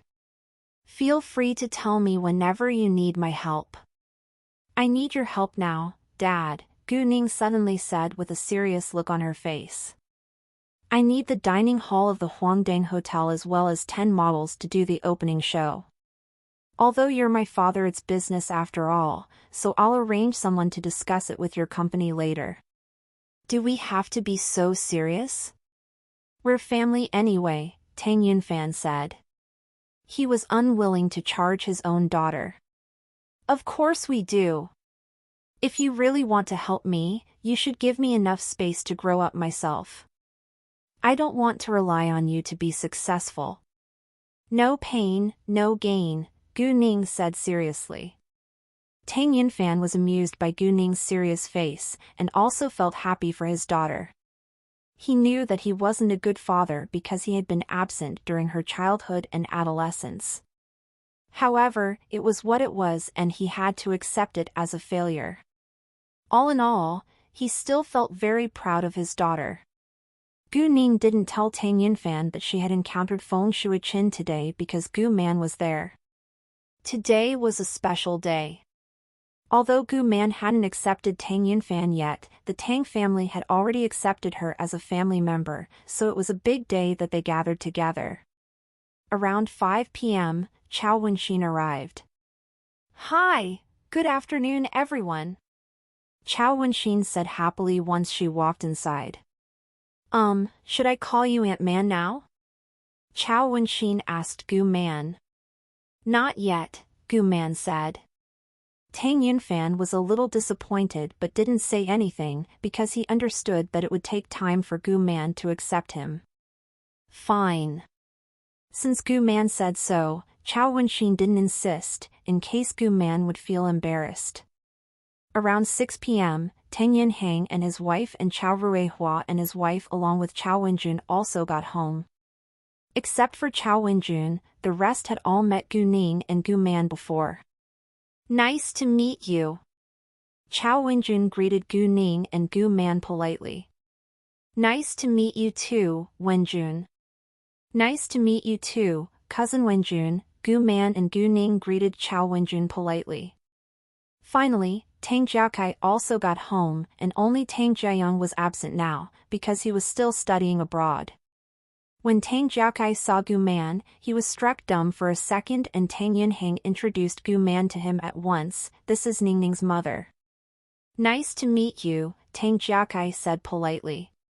He didn't know Gu Man's relationship with Tang Yunfan yet. "Nice to meet you too, Jiakai," Gu Man said with a smile. After that, they sat in the living room chatting with each other, while two domestic servants were preparing dinner in the kitchen. While they were chatting, Tang Yunheng said to Tang Jiakai, "Jiakai, if anyone asks you about your Uncle Yunfan's condition, you can tell them that your Uncle Yunfan is still unconscious. Do you understand?" Hearing that, Tang Jiakai sensed that something bad must have happened, so he asked seriously, "What happened?"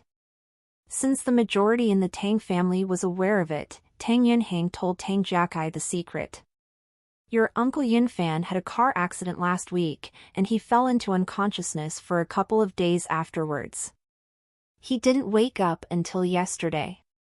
Once your Uncle Yunfan was in danger, some directors in the company started to take action to unseat us. In order to turn their trick to our own use, your Uncle Yunfan will pretend to still be unconscious." "What? Why didn't you tell me earlier?" Tang Jiakai complained. He blamed himself because he had been absent last weekend and didn't know that his family had just been through a serious crisis. Although he might not be helpful, he wanted to do something. Tang Jiakai felt regretful and guilty that he had been out having fun while his family had been in danger. "We didn't want to worry you," Tang Yunheng said. Tang Jiakai wiped his eyes. "I prefer to be worried rather than being regretful now. I feel so guilty that I've been out having fun while our family was in danger." "We're fine now, so don't tell Jiayang about it," Tang Yunheng said. "I won't," Tang Jiakai said. He understood why his family hadn't told him, because he was also unwilling to worry Tang Jiayang now. "Oh, there is something else." Tang Yunheng opened his mouth again, but Tang Jiakai rounded his eyes, staring straight at him in fear before he could finish. Seeing that, everyone was amused. "Don't be so nervous. It's good news." Tang Yunheng smiled. Hearing that, Tang Jiakai was relieved. "What is it?" "It's about Ningning," Tang Yunheng said. Tang Jiakai turned to look at Gu Ning at once with confusion. "Actually, Ningning is your Uncle Yunfan's biological daughter," Tang Yunheng added. "What?" Tang Jiakai was shocked and stood up in excitement. "Are really?" "Yes, but you can't leak this information either," Tang Yunheng said. "Of course I won't." Tang Jiakai understood that his father said it for a reason. Hearing the good news, Tang Jiakai was cheered up within a second. He ran to sit with Gu Ning and pushed Chao Wenxin aside. "Ningning, you're really my younger sister." "Biological younger sister," Tang Jiakai said happily. Tang Jiakai was a stable young man normally, but he now behaved like a kid who just got candy. He always wished that Gu Ning could be related to the Tang family, and it turned out to be true now. Although Tang Haifeng had already accepted Gu Ning as a member of their family before, there was still a distance between them. However, there was a family connection between them now, so they were much closer than before. Since Ningning is Uncle Yunfan's biological daughter, then Ningning's mother is, Tang Jiakai said, but was interrupted by Gu Ning. "Not yet." Hearing that, Tang Jiakai realized that it wasn't that easy. Tang Yunfan had been apart from Gu Man for so long, and it was totally understandable that Gu Man couldn't accept him right away. After dinner, Gu Ning left the Tang family's house with Chao Wenxin and Gu Man.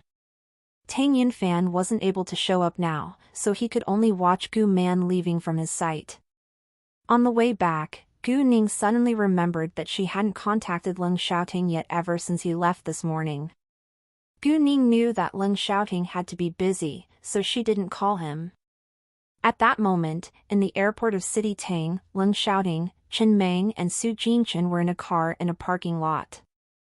They didn't get out of the car and it seemed like they were waiting for something. "Chen Meng, Are you sure the information is accurate? They are criminals wanted by the International Criminal Police. Would they dare to take a plane to our country? Aren't they afraid of being caught? Su Jinchen asked Chen Meng. Chen Meng rolled his eyes and said with disdain, "Are you an idiot? Do you think that they're as dumb as you? Don't you know that there is a way of disguising called molding? They all hold fake passports and it's impossible for the customs to find them. If they could be easily caught, why would our country send us here?" Chen Meng hit the point. The International Criminal Police failed to catch those criminals, so the country sent out the red flame. I was just saying. They're really desperados. Su Jinchen was less experienced than Leng Xiaoting and Chen Meng, so he sometimes couldn't stay calm. Those people will do anything for money, Chen Meng said calmly. After a while, Leng Xiaoting heard Xian Bei's voice from his earphones. "Boss, they're out. 6 in all." "Copy that," Leng Xiaoting said. 6 people weren't all the members of the criminal group but was just a small team of it. Before long, Xian Bei's voice sounded again. "Boss, they entered the parking lot." Seconds later, Leng Xiaoting and the others noticed 6 men in business suits walking into the parking lot. Although they were all dressed like businessmen, they were stone-faced and looked more like bodyguards. Ordinary people might not see the difference, but it was quite clear in the eyes of Leng Xiaoting's group. They got in an MPV then left, followed by Leng Xiaoting's car. In their car, several people were negotiating. "Mr. Aquino, I think that the price you gave is a bit high. Would you mind lowering it before we settle the deal? In this case, we can also share more reward." A 30-year-old man sitting in the front passenger seat turned his head and looked at the young man sitting in a rear seat in the second row against the window. He was speaking in fluent language R. "Baijin, I hope that you can understand that there are more buyers than us who wants to buy this batch of goods. They're willing to make this deal with us all because we bid higher than others. If we lower the price now, they won't sell the goods to us. If so, how should we explain it to the Andu family? Do you think the Andu family will let us get away with it?" Mr. Aquino wore a cold expression and reminded Baijin in an impatient tone. "Mr. Aquino is right. We can never annoy the Andu family," another young man echoed. "Fine." Baijin frowned. Although he was disappointed, he gave up because he knew that he couldn't persuade them. "I haven't been to this country for a long time. It seems this country is declining. What do you think?" A young man sitting on a rear seat in the third row suddenly opened his mouth to cheer everyone up. "I don't think that you're a qualified international mercenary because your accent is so heavy. Do you want to do business here in the future or not?" Mr. Aquino sneered. Nobody would know that he was a foreigner from his standard local language. "I was just kidding. Do you have to take it so serious?" The young man immediately used the standard local language. "Do you think it's the right time to joke now? Do you think it's easy to do business in this country? If the red flame finds us, we're doomed," Mr. Aquino said with worry. Hearing that, they all looked serious. Although they would do anything for money, they knew how dangerous what they were doing now was. Therefore, they also did their best to avoid the red flame. However, they had already caught the red flame's attention. The group of them didn't go to settle the deal at once but had a rest in a self-built house. They would meet the buyer tomorrow before the trade. This house was prepared by the buyer in case they would be exposed if they stayed in a hotel. Although they used fake ID cards and passports, they could never be too careful. The International Criminal Police was chasing them. Once they were caught, they would be sentenced to the death penalty. That being the case, they already had the idea to retire after this deal and live a relaxed life on an island, which was also the reason why Baijin wanted to get a bigger reward. However, compared with life, money was nothing, so none of them were willing to risk their lives. Leng Xiaoting's group didn't follow them closely because they were international mercenaries, not normal criminals. If Leng Xiaoting followed them too closely, they would discover him.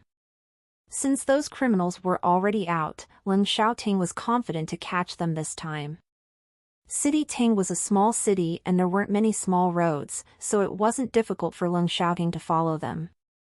When Gu Ning was home, it was only 9 p.m., so she called Zhou Xinghong and told him to be prepared. She was going to deliver jade jewelry in City B. Tomorrow? Zhou Xinghong was surprised. Boss, isn't it too hurried? We haven't contacted the airline yet. If we're going to deliver the goods by plane, we must arrange it beforehand. It's fine.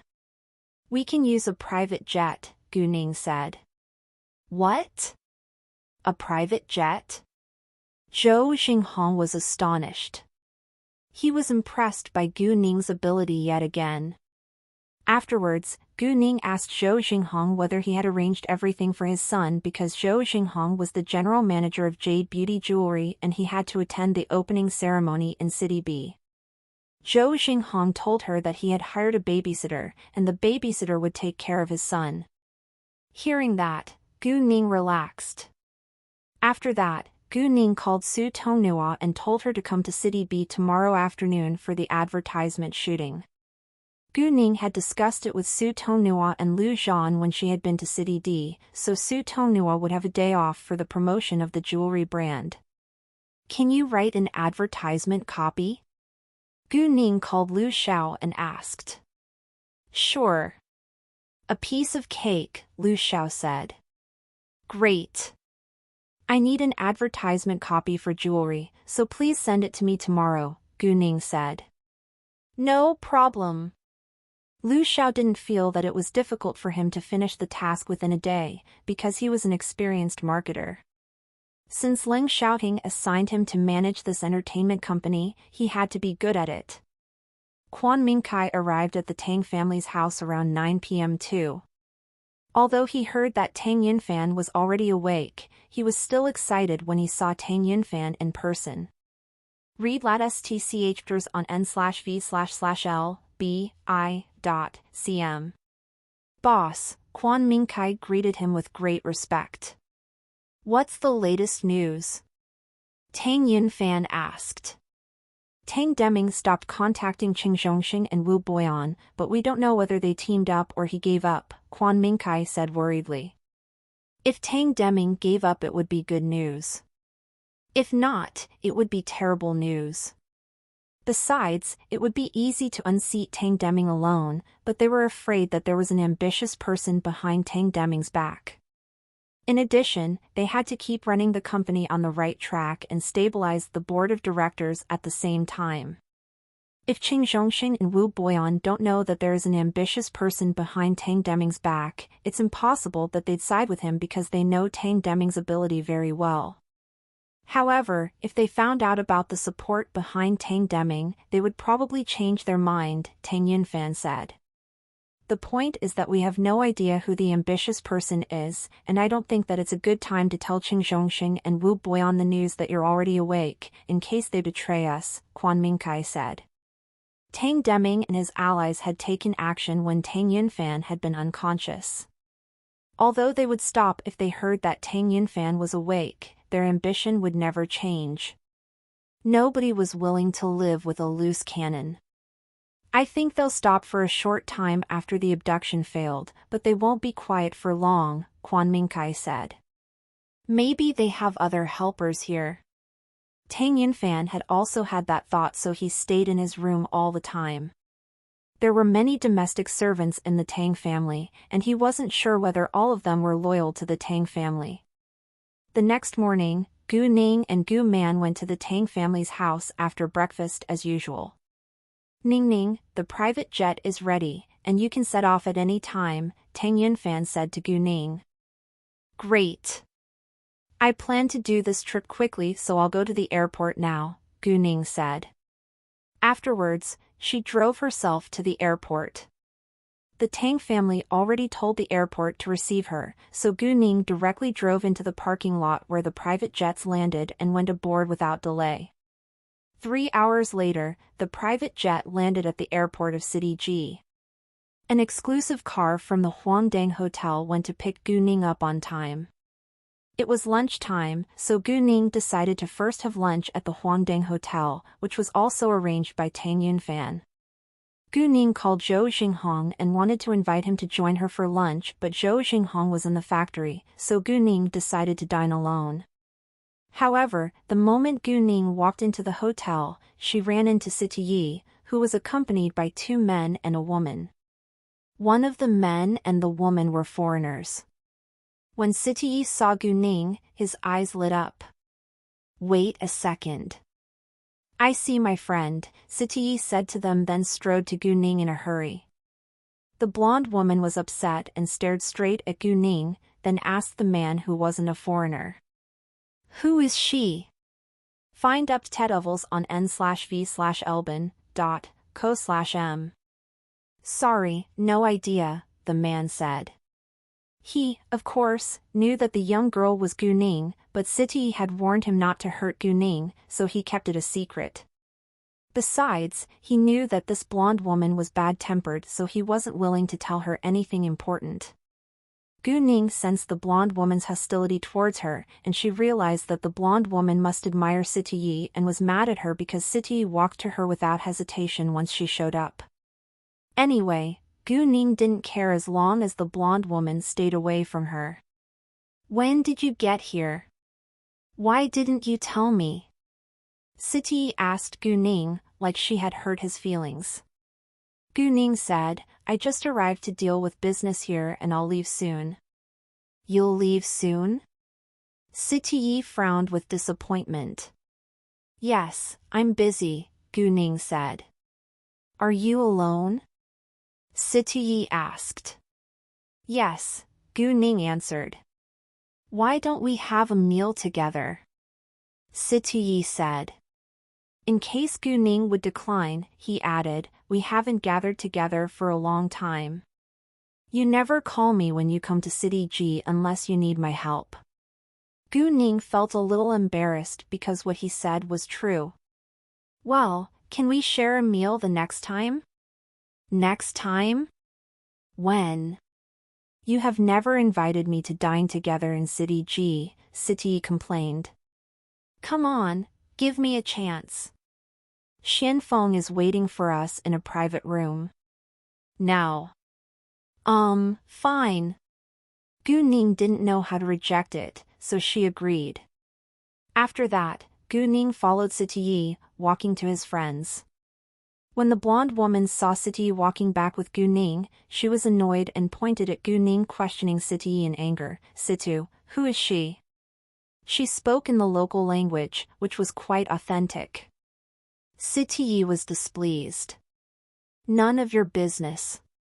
Show some respect." The blonde woman was furious and felt hurt. "None of my business? You're my fiancé." "Who is she?" Gu Ning was surprised. "This woman is City Yi's fiancé?" She was surprised not because she didn't want City Yi to have a fiancé, but because she didn't understand why City Yi, who was such a handsome man, would choose such a woman with a plain face and bad temper. "Shut up!" City Yi was mad. In case Gu Ning would mistake their relationship, he snapped at the blonde woman, "Amy, since when did I become your fiancé? Don't damage my reputation. You're my fiancé." "Your father said that before," Amy argued. "It was just a joke and I never agreed," City Yi said. In fact, it really was a joke between their parents, but Amy took it seriously, because she loved City Yi. Unfortunately, City Yi disliked her. "I agreed, and I take it seriously, and you have to be responsible for my life," Amy said in a domineering tone. City Yi lost his patience and looked to the blonde man standing by Amy's side. "Adam, tell your younger sister not to behave like a 3-year-old child." "Sure." Actually, Adam didn't want to be involved, because his family would benefit a lot from the marriage between his younger sister and Siti, but Siti gave him a warning, so he had to stop his younger sister now. Amy, you're an adult now, so behave like one. Stop arguing in public or I'll arrange for someone to send you home, Adam said. Amy was in a rage, but didn't dare to argue again because she understood that her older brother was a doer, so she just glared at Gu Ning in the end. Although she closed her mouth, she remembered Gu Ning's face in her mind. Gu Ning, however, thought that this blonde woman was crazy. Even if she was Sitiye's fiancée, she had no right to vent her anger at Gu Ning. In Gu Ning's eyes, this blonde woman was as possessive as Feng Shuiqin, and both of them were control freaks. Gu Ning was a little displeased, but ignored her. Gu Ning knew that the blonde woman wouldn't give up, but Gu Ning wasn't afraid of her. Sitiye and Gu Ning walked at the front followed by the others, and Amy kept staring at Gu Ning's back like she was going to tear her to pieces. Amy was so jealous because Siti had never treated any women so gently, except Gu Ning. Even though Siti disliked her, he seldom lost his temper in front of her and would avoid arguing with her most of the time. However, he shouted at her for Gu Ning this time, and even told her to be respectful of Gu Ning. It was hard for her to not believe that Siti treated Gu Ning differently. In addition, she had to admit that Gu Ning was very attractive, which made her feel jealous. When they arrived at the private room and pushed the door open, Chu Xianfeng stood up at once to welcome them. Gu Ning! Chu Xianfeng was surprised to see Gu Ning. Hi, Xianfeng. Gu Ning said. Come here. Have a seat, please. Chu Xianfeng pulled a chair out for Gu Ning to sit down and behaved like a gentleman.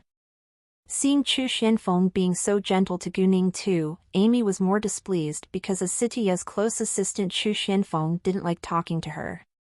Sitiye squinted at Chu Xianfeng. Don't you see me still standing here? He was just joking, of course.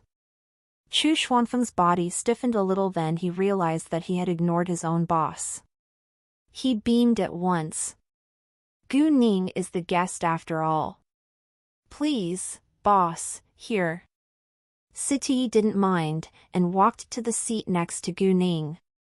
Seeing that, Amy was annoyed and couldn't wait to set them apart. Adam, who knew Amy very well, pulled her to sit aside without delay, in case she would cause an argument again.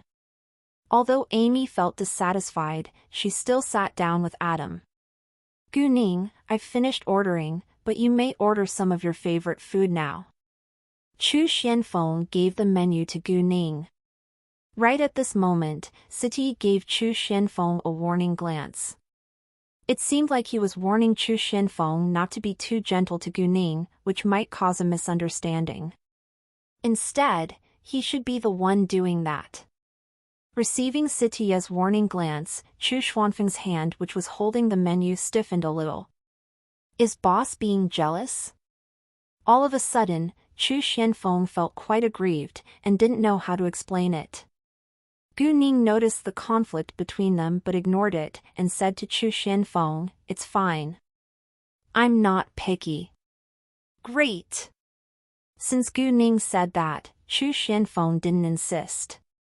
Most importantly, he was scared of his boss's glance. Amy couldn't tolerate it anymore and made an excuse, walking outside. However, nobody stopped her. I'm so sorry. I hope Amy doesn't ruin your appetite, Adam apologized to them. It's okay. Never mind, Sitiye said airily. He thought that it would be better if Amy was absent. After all, Sitiye maintained a good relationship with the Hill family, and they had helped each other a lot, so he wouldn't punish her for the sake of the Hill family even though he disliked her. As long as what Amy did didn't exceed his limits, he would be tolerant.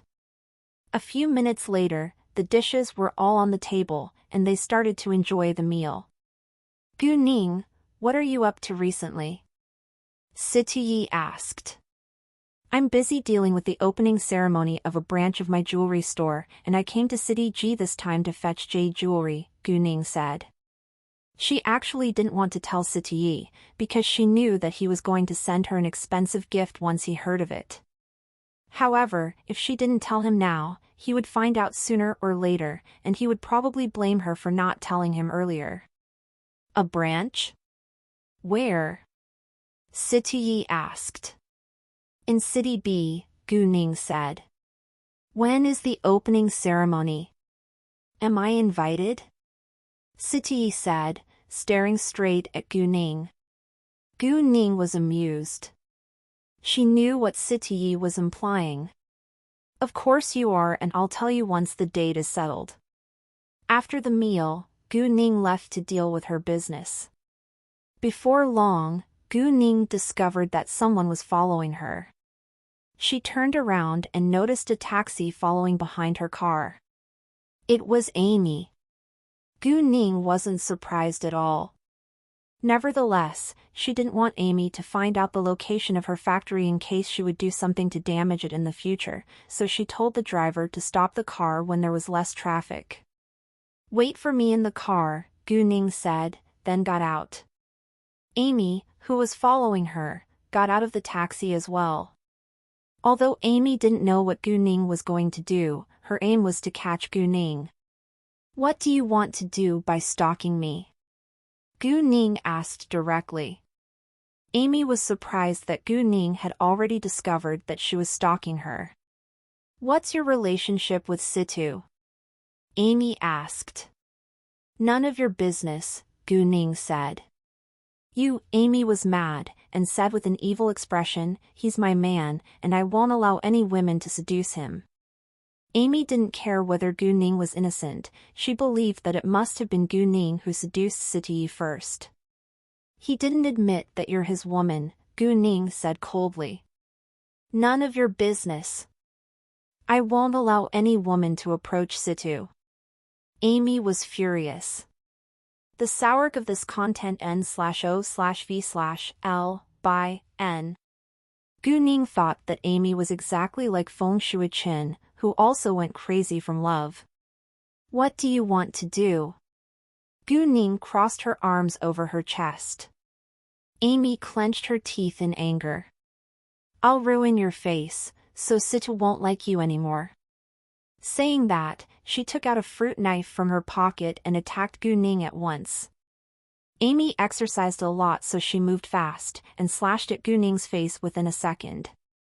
She raised the knife in her hand to cut Gu Ning's face. However, Amy's speed was nothing compared with Gu Ning's. Just as the knife in her hand was about to touch Gu Ning's face, Gu Ning caught her wrist and forced her to stop. Amy rounded her eyes in shock. How is it possible? When the two drivers realized that Amy was attacking Gu Ning had already caught Amy's hand, which astonished them. The driver of the private car walked over at once, while the taxi driver drove the taxi away and escaped. He didn't even ask Amy for the fee. To his astonishment, he encountered a killer. Although she failed, she had the intention to kill another girl. Miss Gu, are you all right? The driver of the private car walked to Gu Ning in a hurry. Although he didn't know Gu Ning's identity, the chairman's secretary had arranged for the hotel to receive her, so he knew that she must be an important figure. If anything bad happened to Gu Ning, he would probably lose his job. I'm fine, Gu Ning said. Seeing that Gu Ning was safe, the driver stood aside in silence. How did you? Amy was still in shock. Why couldn't I? Do you think that I'm weak? Gu Ning sneered. Amy struggled at once to get rid of Gu Ning's hand. However, Gu Ning, of course, wouldn't let her go. When Amy was about to attack Gu Ning again, Gu Ning broke her wrist without delay and the fruit knife fell on the ground and was kicked away by Gu Ning afterwards. Amy groaned in pain, and her face turned pale. She felt quite embarrassed and got furious. Gu Ning let Amy go after she broke her wrist, but Amy wouldn't give up like that. Although her wrist was broken, she still believed that Gu Ning was just a young girl and she could easily beat her down. If she couldn't teach Gu Ning an unforgettable lesson today, she would have nowhere to vent her anger. In the following minutes, Amy fought several rounds against Gu Ning, but she failed to gain any advantage. Instead, she was hurt and injured by Gu Ning every time. In the end, Gu Ning kicked her away and she fell on the ground with a loud sound. Amy could barely stand up after this hit, so she glared at Gu Ning while lying on the ground. "How dare you hit me? The Hill family in Country Y won't let you get away with it." The Hill family? Gu Ning frowned a little. She had heard of the Hill family, which was a powerful ancient family in Country Y.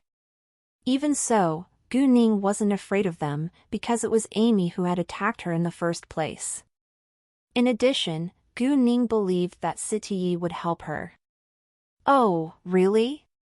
If your family is as unreasonable as you, I'm curious how they'll punish me for it," Gu Ning sneered again with disdain, then she turned around to get in the private car and left. For the sake of Siti, Gu Ning still called him. "Situ, Amy stalked me and tried to ruin my face, but I ended up injuring her at XX Road," Gu Ning said. "What? Amy stalked you and even tried to ruin your face?" Siti was shocked as well as angry. He didn't care that Gu Ning had injured Amy. Siti and the others were drinking tea in a tea room at that moment. When Adam heard what Siti said on the phone, he was astonished. "What?" Chu Xianfeng was also greatly surprised. "Is Gu Ning all right?" Siti hung up the call and seemed extremely displeased. "Situ, I'm sorry. I didn't know that Amy would," Adam explained at once. It was beyond his expectation that Amy would attack Gu Ning. "How is Miss Gu now?" "She's fine, but Amy is injured. Amy attacked her in the first place and I don't want it to happen again." Siti coldly stared at Adam and warned him seriously, "Not only because I want to protect her, but she's also a figure you can't hurt." Even Siti didn't want to annoy Ling, shouting. The Hill family was barely comparable to the Lung family. Adam wasn't an idiot, so he listened to Siti. Moreover, if Gu Ning was just an ordinary girl, Siti wouldn't treat her so well. "Sure," Adam Hill said. After that, Siti sent someone along with Adam to pick Amy up. Although there was less traffic on that road, there were many people who saw the scene when Gu Ning and Amy fought against each other. Some of them even filmed it. Gu Ning didn't think further, so she just ignored them. However, someone uploaded the video on the internet, and it soon went viral. A young girl beat a foreign woman down in City G. Is it a grudge fight? Video attached.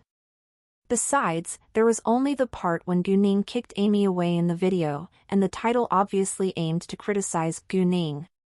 Without the previous part when Amy attacked Gu Ning, everyone thought that Gu Ning was a bully and blamed Gu Ning for everything. This girl is so violent. She left right after kicking the woman. The private car costs at least 1,000,000 yuan. She must be born in a rich family, which explains why she's so arrogant. So what? Rich people can beat others down without taking responsibility? I want to know what happens to the girl next. Put her in jail. Many internet users started to swear at Gu Ning. Luckily, there were people with reason and sided with Gu Ning. Although we see the foreign woman being kicked in the video, it's clear that the video isn't complete.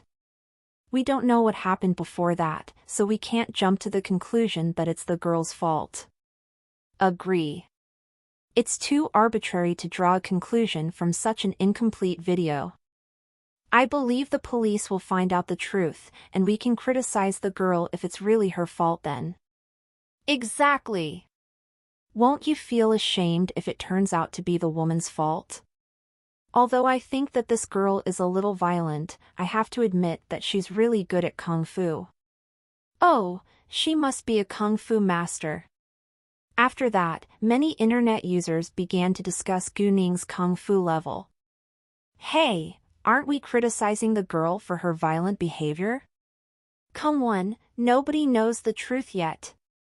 Even so, many internet users still kept swearing at Gu Ning and even mentioned the Public Security Bureau of City G and many departments of City G's government in this hot topic. Before long, the police were involved, but Gu Ning had just arrived at the factory and had no idea what was happening on the internet. Adam didn't surf the internet, so he had no idea about it either. After he found Amy, he sent her to the hospital without delay. Why did you do that? Adam questioned Amy. Situ treated her differently. She seduced Situ. Amy was still mad. It's none of your business. Situ dislikes you anyway, Adam warned. Situ said that he hopes that you would stop trying to hurt Miss Gu, otherwise he'll punish you. What? He'll punish me for that bitch? Amy was in a rage, like Situ had cheated on her. Adam stared at Amy and coldly said, "Stop being so stupid. Situ hasn't punished you yet just because you're a member of the Hill family. If you dare to annoy Situ, the Hill family won't protect you." He was right. Although Amy was born in the Hill family didn't lack heirs or heiresses. If Amy dared to hurt the family's benefits, she would be abandoned without a doubt.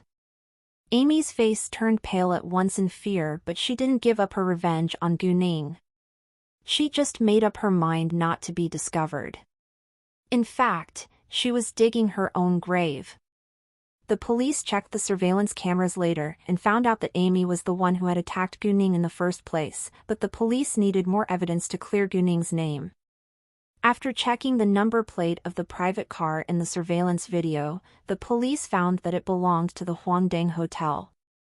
If the foreign woman had a close relationship with the Huangdang Hotel, the police would have to stop investigating this case because the Huangdang Hotel had the Tang family's support. It wasn't shameful to avoid annoying the powerful, because that was how this society worked. No matter how those internet users criticized Gu Ning on the internet, it was undeniable that the foreign woman had attacked Gu Ning in the first place. When the hotel manager saw the surveillance video, he was scared because he was worried that Gu Ning might be hurt and he would lose his job. Therefore, he called Quan Mingkai at once and reported it. However, as a manager of the Huangdang Hotel, he was able to deal with this accident. The manager told the police that the young girl in the surveillance video was an important figure and that the secretary of the chairman of Tang Huang Group had told them to receive her. The police understood that Gu Ning wasn't an ordinary girl, so they stopped investigating. When Quan Mingkai heard about it, he was surprised. Even though Gu Ning was safe now, he was still worried and called Tang Yunfan without hesitation. Tang Yunfan was annoyed when he heard about it and called Gu Ning at once. "Dad, don't worry.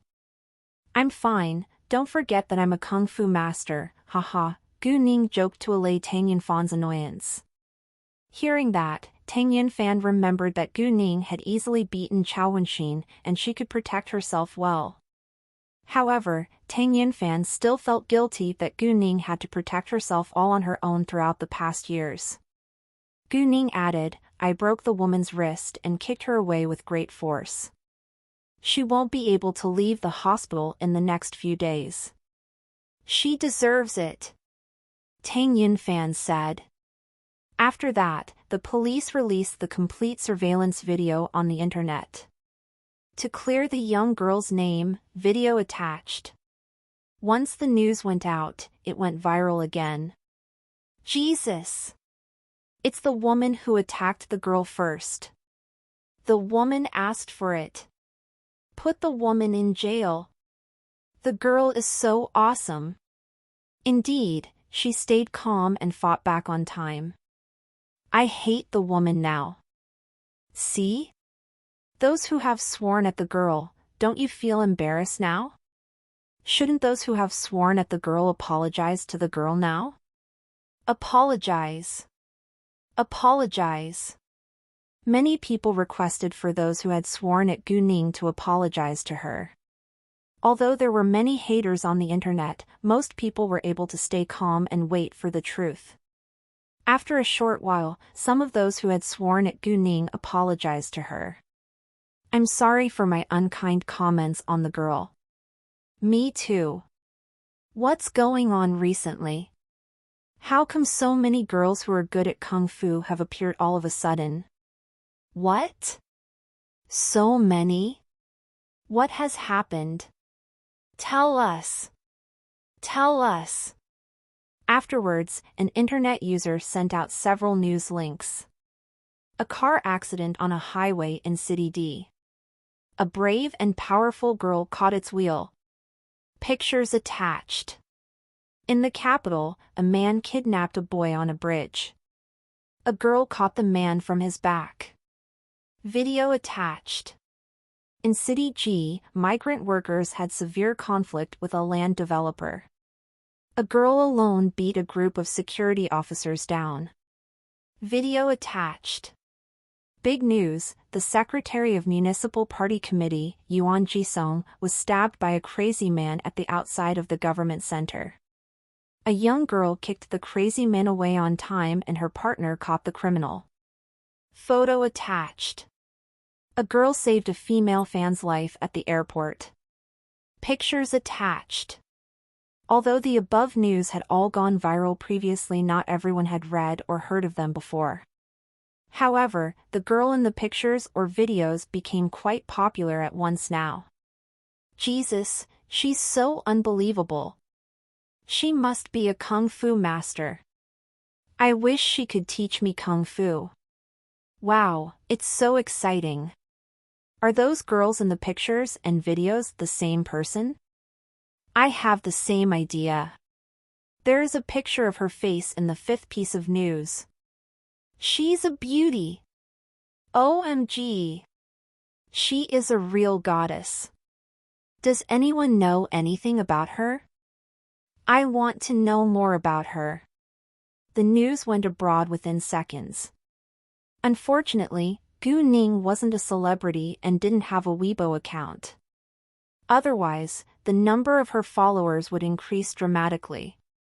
Right now, the mysterious girl in the above news became a hot topic on the internet, which surprised everyone, including celebrities. Many of the stars paid a lot to buy a hot topic, but this mysterious girl became popular without making an effort. In addition, the mysterious girl became famous because she had helped many innocent people, so the majority of the internet users admired her very much. It couldn't be a publicity stunt, because nobody would risk his or her life to do that. After the news went viral, Chu Pei-han and the others finally heard what had happened to Gu Ning, and they were all mad at the foreign woman's crazy behavior. Chu Pei-han immediately left a comment under the news. What the F *CK? How dare she attack my boss? If the foreign woman reads my comment, come to City F and meet me. Once Chu Pei-han's comment was sent out, everyone got to know that the mysterious girl came from City F. And they started to at Chu Pei-han and asked for information about the mysterious girl. Hey, is the girl from City F? What's her name? Hey, do you have her number? Hey, please tell me more about her. Chu Pei-han received a lot of private messages from a bunch of strangers within a minute, and she was shocked. Jesus, did I say something I shouldn't have? See, check out LTSTVL on novl/bin.cm. They're eager to find out more information about our boss, and you told them that you know our boss, and even told them that boss comes from City F. They will, of course, ask you, how Ran said. It was very simple. How come Chu Pei-han couldn't figure it out? I'll delete the comment right now. Chu Pei-han deleted her comment at once. It's useless, because they already know your account, Muku said. Well, I won't log in again, Chu Pei-han said airily. From the beginning to the end, the problem was already solved before Gu Ning dealt with it herself. However, when Xiao Feifei read the news, she was shocked by Gu Ning's outstanding ability, but she was more jealous of Gu Ning when everyone started to admire Gu Ning. When a person got jealous, he or she would lose their reason. Therefore, Xiao Feifei applied for a new account and began to attack Gu Ning under the news. Everyone, don't be fooled by her appearance. This girl is named Gu Ning, and I study in the same school as her. She fights a lot in our school, and is always absent from classes. Half a year ago, she was still a poor girl, but now she has over 100 million yuan in wealth. Do you think it's normal? A hint, she plays around with all kinds of men every day. Once the comment was out, it threw a bomb into the crowd on the internet. Really? No way. How can she make over 100 million yuan within half a year? It's impossible. She fights a lot in her school and is always absent from classes? She's a bad girl. I don't believe that. Is it real? If it's true, it's so disgusting. I just thought that she is a goddess. It turns out she's a bitch. I feel disgusted. I prefer to be silent before the truth comes out. Me too. It's just a comment left by a stranger. Who knows whether it's real or not? I think it's not true. I don't believe it either. Nobody would risk his or her life for a publicity stunt. Agree. All in all, a third of internet users believed it, a third of internet users stayed neutral, while a third of internet users didn't believe it. Either way, it affected Gu Ning's reputation now. What the F***ck? Who left the comment? At that moment, Hao Ran was having a class when he read the news, and he couldn't help but shout out loud in anger, which scared his classmates and his teacher in the classroom. Hao Ran, what's wrong with you? His teacher criticized him. Although he knew that Hao Ran wasn't a good student and he didn't care whether Hao Ran attended his classes or slept in his classes, he wouldn't allow Hao Rao to affect other students in the classroom. Someone in our school attacked Gu Ning on the internet, Hao Ran said with annoyance. What? Really?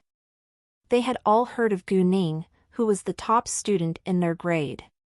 What? Someone attacked our boss on the internet? Qin Zixuan and Zhang Tianping were also mad. Let me see it. Hearing that, Mr. Fong walked to Hao Ran. Everyone in the classroom took out their phones. The most liked comment under the hottest topic on the internet now, Hao Ran added, and they all read the news and comment. When Mr. Fong finished reading the news and the comment, he was displeased. Whether this comment was true or not, this comment damaged Gu Ning's reputation and also damaged the reputation of their school. Is the girl in the pictures and videos Gu Ning? Oh my, Gu Ning is such a great girl. Some students were greatly impressed by the news. Yes, Gu Ning did all of those great things, Hao Ran said. Mr. Fong was also surprised by what Gu Ning had done. In that case, he was unwilling to see Gu Ning being slandered on the internet. You may study on your own for a while, I need to go to the principal's office, Mr. Fong said. He had to report it to the principal immediately. Once Mr. Fong was gone, Hao Ran told his friends in their WeChat group about what had happened to Gu Ning. F***ck, who dares to attack my boss on the internet? Chu Peihan jumped up in anger. I promise that I'll beat him or her. Everyone in the classroom was shocked by Chu Peihan's abrupt movement. However, before their teacher could question her, the bell rang and the class was over. Hey, you all, read the hottest topic on the internet right now. Someone is slandering Gu Ning, and we must swear at him or her. Chu Peihan gave an order to everyone in the classroom. This class was held by their head teacher, Jiang Yuan, but he didn't scold Chu Peihan's rude behavior immediately. Instead, he took out his phone as well to see what was going on. As a teacher, he wasn't willing to see the school being involved in a scandal. Seeing that the teacher didn't say anything, all the students took out their phones to read the hottest topic on the internet. Not all of them were eager to help Gu Ning, but they were all curious about it. After reading the news and the comment, they were all shocked. Jesus! Gu Ning saved so many people's lives? All new Hapters NNV, bin.com. I can't believe my eyes. She beat a group of security officers by herself? Is she really Gu Ning, not a superwoman? They all doubted whether the girl was Gu Ning, even though they already saw the picture of her face, because it was totally beyond their imagination. What? Gu Ning has over 100 million yuan in wealth? Impossible. Isn't she really poor? She became so rich within half a year. Is she? Bullshit. Chu Peihan interrupted at once. Gu Ning relied on herself to make money. Everyone in the high society is aware of the fact that Gu Ning is the boss of Jade Beauty Jewelry. When the Jade Beauty Jewelry store opened in City G, half of the important figures in City G attended it. What? Gu Ning is the boss of Jade Beauty Jewelry? Hearing that, everyone was completely shocked.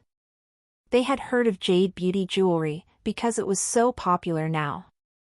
However, they couldn't believe that the boss of the high-end jewelry brand was their schoolmate. Let alone the students, even Jiang Yuan was astonished. I heard that the boss of Jade Beauty Jewelry made the first bucket of gold by stone gambling. In other words, Gu Ning knows how to gamble stones, and she's quite good at it? Exactly. Stone gambling is highly risky. Wow, Gu Ning is so amazing. I think she's a perfect goddess, model and idol. After that, most people sided with Gu Ning and went to swear at the person who had slandered Gu Ning. What's wrong with you? Do you dare tell us your real name? Gu Ning is the top student in our grade, so it's understandable that she's absent from classes. She's also the boss of Jade Beauty Jewelry. Come on, we all know that Gu Ning relied on herself to be so successful now. Within minutes, dozens of comments which supported Gu Ning appeared at the bottom of the news. Many internet users who paid attention to this news were shocked. Although some of them didn't know Jade Beauty Jewelry, they searched it on the internet and got to know a lot of shocking news about the brand. All of a sudden, those who kept criticizing Gu Ning stopped commenting because they were afraid of Gu Ning's network. After this news, not only Gu Ning, but Jade Beauty Jewelry also became popular again within a short time. Although some thought that it was a publicity stunt by Jade Beauty Jewelry, most people sided with Gu Ning. Once Jade Beauty Jewelry became a hot topic again, it attracted a lot of attention from other jewelry companies, and they all believed that it was a strong competitor. Therefore, more and more people started to pay attention to Jade Beauty Jewelry. When many celebrities saw the posters of Jade Jewelry on the official website of Jade Beauty Jewelry, they were attracted too. It was hard to buy valuable jade jewelry now, but there were all kinds of jade jewelry of different levels in Jade Beauty Jewelry store. Some might prefer high-end fashion brands, while some might choose jewelry of high quality. In fact, not all the products of high-end fashion brands were of good quality, and most people bought designer brands just for their fame. That being the case, many people became potential buyers of Jade Beauty Jewelry. Without a doubt, Gu Ning gained a great advantage after the news went viral, although there were still many people swearing at her on the internet. However, Gu Ning had no idea about it, because she was on the private jet flying back to City B. Xiao Feifei, on the other hand, was focusing on the progress of the news. When most of the people were swearing at Gu Ning on the internet, she gloated over her success, but she soon was scared and felt crazily jealous when she read the comments which criticized her. How is it possible? Gu Ning is the boss of Jade Beauty Jewelry? Mr. Fong went to the principal's office, and the principal was discussing something with the dean of students. Mr. Fong, may I help? The principal asked. Sir, someone is slandering Gu Ning on the internet, and the news already went abroad, Mr. Fong said, then showed the news page to the principal. What? The principal was astonished, and took Mr. Fong's phone at once. The dean of students went over as well. After reading the news and comments, they were all impressed by Gu Ning's brave behavior and mad at the student who said that she was studying in the same school as Gu Ning. Broadcast a warning to the student who slandered Gu Ning. Tell her to apologize at once or she'll be expelled, the principal ordered. The principal did that not only for Gu Ning, but also for the reputation of their school. We have to post an official statement on our official website now to clear Gu Ning's name. The dean of students went to make arrangements without delay. After a while, the radio broadcast a notice. Whoever slandered Gu Ning on the internet, please delete your comment and apologize to Gu Ning at once, or you'll be expelled. Hearing that, everyone in the school was surprised. Xiao Feifei was really scared this time. To her astonishment, their school found out what she had done and even broadcast a warning. In the meantime, the rest of the students all took out their phones to check the hottest topic on the internet. The news went abroad in their school within a short time. After reading the news, they were all shocked and impressed by Gu Ning's good deeds, then began to defend Gu Ning and swore at the person who slandered her. Although it all happened on the internet, Xiao Feifei still felt quite stressed. Even though she was reluctant to delete her comment, she was left with no choice now.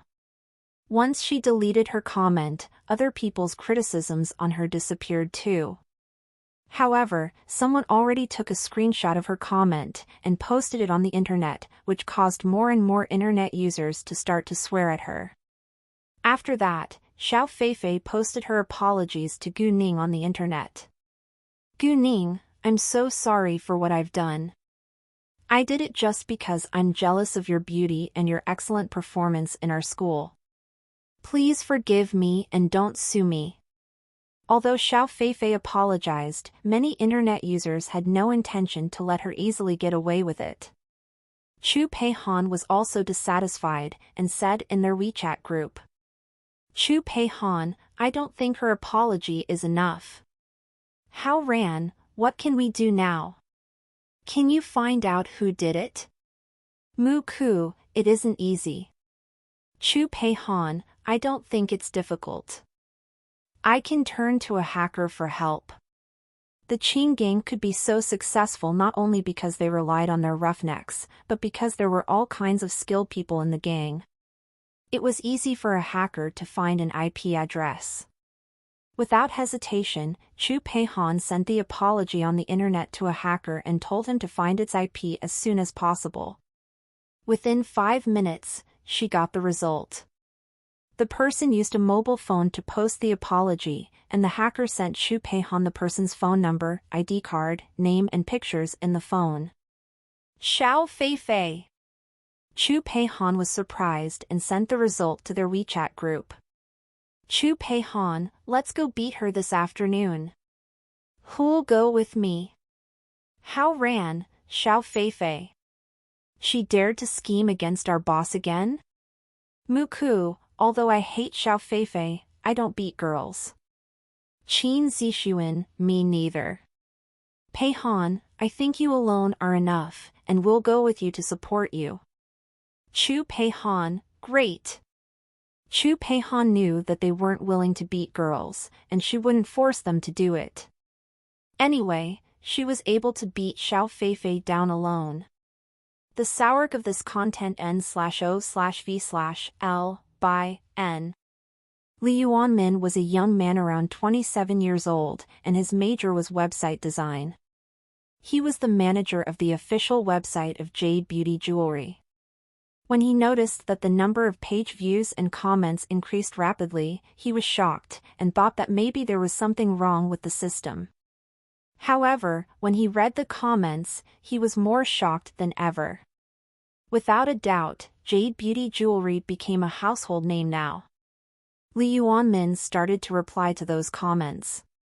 After 3 hours of flying, Gu Ning and Zhou Xinghong arrived at the airport of City B at 5:30 p.m. They carried two 26-inch suitcases which were filled with jade jewelry with them. "Boss, is the white Lamborghini yours?" Zhou Xinghong asked when they got off the private jet. "Yes," Gu Ning answered. Hearing that, Zhou Xinghong was shocked by Gu Ning's wealth once more. Without further questioning, Zhou Xinghong put the suitcases into the trunk, then got in the luxurious car. "I'll send you to the hotel first and you can have a rest today. I need you to go to our branch to get familiar with the staff and prepare for the opening ceremony tomorrow," Gu Ning said. Although the branch hadn't opened yet, the staff were ready. "No problem," Zhou Xinghong said. Discover W stories on no/e/lbin.com. In City F. When it was 6 p.m., the last class was over and all the students went to the canteen. However, Chu Peihan suddenly appeared in front of Xiao Feifei on the way and slapped her across her face a few times. Seeing the scene, students around them were scared and ran away, including Wu Qingya and Yang Yulu, who claimed to be Xiao Feifei's best friends. It wasn't uncommon that Chu Peihan publicly fought with others in their school, so she didn't hesitate to beat Xiao Feifei this time. Although onlookers were confused about the reason why Chu Peihan beat Xiao Feifei all of a sudden, they knew that Chu Peihan did it for a reason.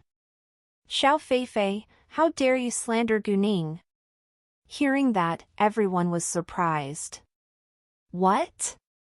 Xiao Feifei slandered Gu Ning? Don't think that you can get away with it with your insincere apologies. You must pay for what you've done," Chu Peihan said while she kept beating and kicking Xiao Feifei. However, nobody came forward to stop her. They were afraid of Chu Peihan and they were also mad at Xiao Feifei because she was the one who had slandered Gu Ning on the internet, so it was impossible that any of them were willing to help Xiao Feifei. "Why are you so sure that it's Feifei who slandered Gu Ning?" Yang Qingjun arrived at this moment and questioned Chu Peihan, but he didn't walk forward to protect Xiao Feifei, because he was afraid of Chu Peihan too. "Why?" Chu Peihan sneered. "Do you want me to reveal the evidence?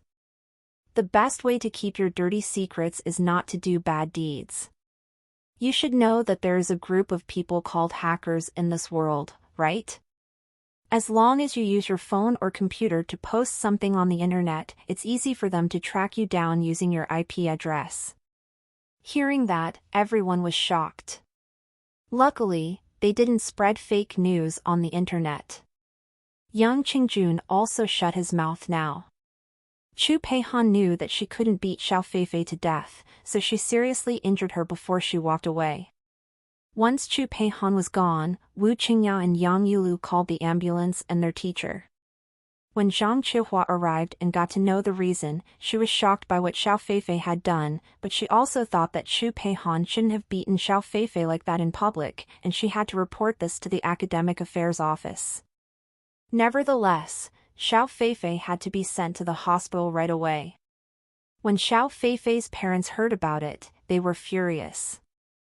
Although they knew that it was their daughter's fault in the first place, they still thought that it wasn't a big deal, and blamed Chu Peihan for everything.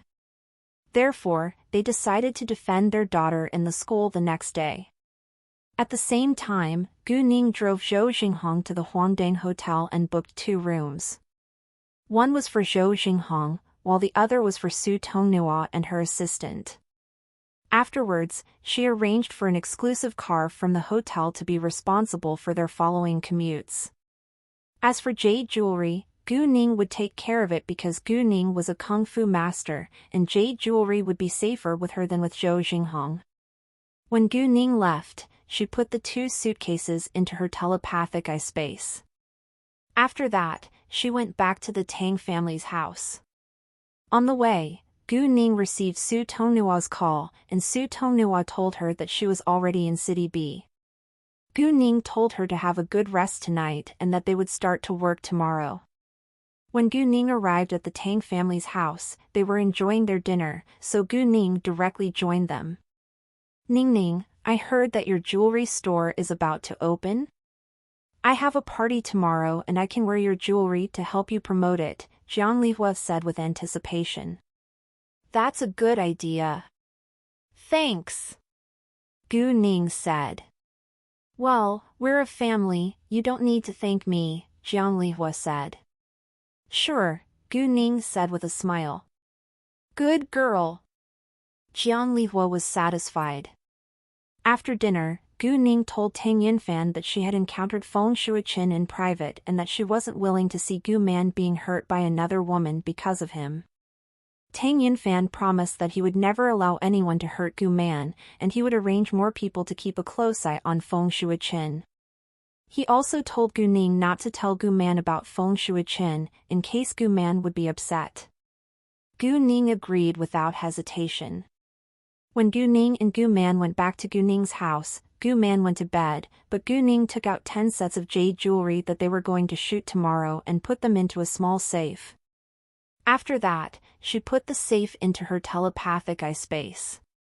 The next day, Gu Ning drove Gu Man to the Tang family's house as usual, then took out the safe from her telepathic eye space and put it on the front passenger seat before she went to pick Yuzi up at the shopping mall. After Yuzi, along with the gowns, got in her car, she called Su Tonghua and told her to meet at the appointed place. Gu Ning and the others were going to the photo studio of the entertainment company under the name of the Tang Huang Group. Because the hotel wasn't far from the shopping mall, Su Tonghua and Gu Ning arrived there at almost the same time. Although Su Tonghua wasn't very famous now, she still put on a baseball cap and a mask. Once Su Tonghua got out of the car, she walked to Gu Ning and greeted her with great respect. Let me introduce you. Tonghua, this is Yuzi, the designer of charm. Yuzi, this is Su Tonghua, the spokesperson of the jewelry brand. Gu Ning introduced them to each other. Nice to meet you. Nice to meet you too. The two greeted one another politely. It was the first time that Yuzi had seen an actress in person, so she was a little nervous and quite excited. She had dreamed that her designs could be worn by celebrities, but she never believed that it would come true so soon. When Su Tonghua noticed the safe in Gu Ning's hand, she said, I've never seen a boss like you who does everything in person. Sometimes it's not a bad thing to do some things in person, Gu Ning said with a smile. I'm the boss after all and I need to know how my company works. Well, I think a boss should have a secretary and a personal driver as well. You drive yourself and you take the safe yourself. You don't seem like a boss at all, Su Tonghua half joked. Let Lin Xiaoxia help you carry it. Su Tonghua was a star after all, so she wouldn't take the safe herself. Boss, let me help you. Lin Xiaoxia walked forward at once. No need. I can do it myself. Let's go inside, Gu Ning said, then walked ahead, followed by them. Since Gu Ning said so, Lin Xiaoxia, of course, wouldn't insist. In addition, it was obvious that the safe was filled with jewelry, so Lin Xiaoxia didn't dare to take it either. A group of them walked into the building, and a young man welcomed them asking Gu Ning politely, Good morning, may I ask whether you're Miss Gu? Yes, I am, Gu Ning said. Nice to meet you, Miss Gu. I'm the photographer, Fei Nan's assistant, Yang Chao. I'm here to welcome you all, Yang Chao said, then noticed the safe in Gu Ning's hand. Miss Gu, may I help? Thanks. I can handle it myself. Let's get inside, Gu Ning said. Since Gu Ning said so, Yang Chao didn't insist. Sure, please. Afterwards, they walked in together.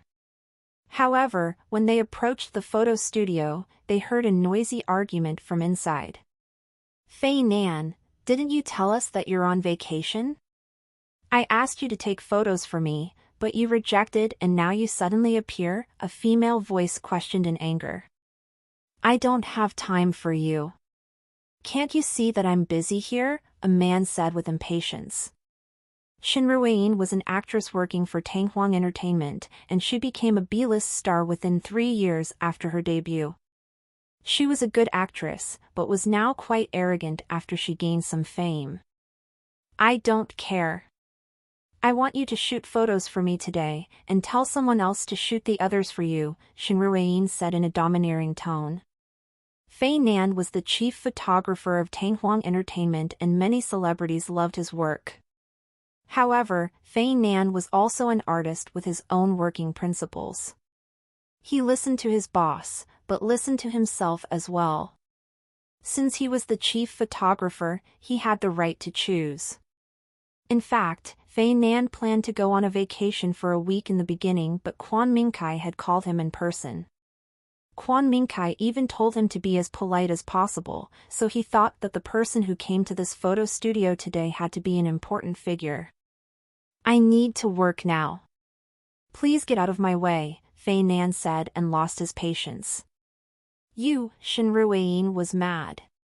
Right at this moment, her agent opened his mouth and asked, "Fei Nan, I didn't hear that any actor in our company is going to shoot photos today. Who is the person you're going to shoot today?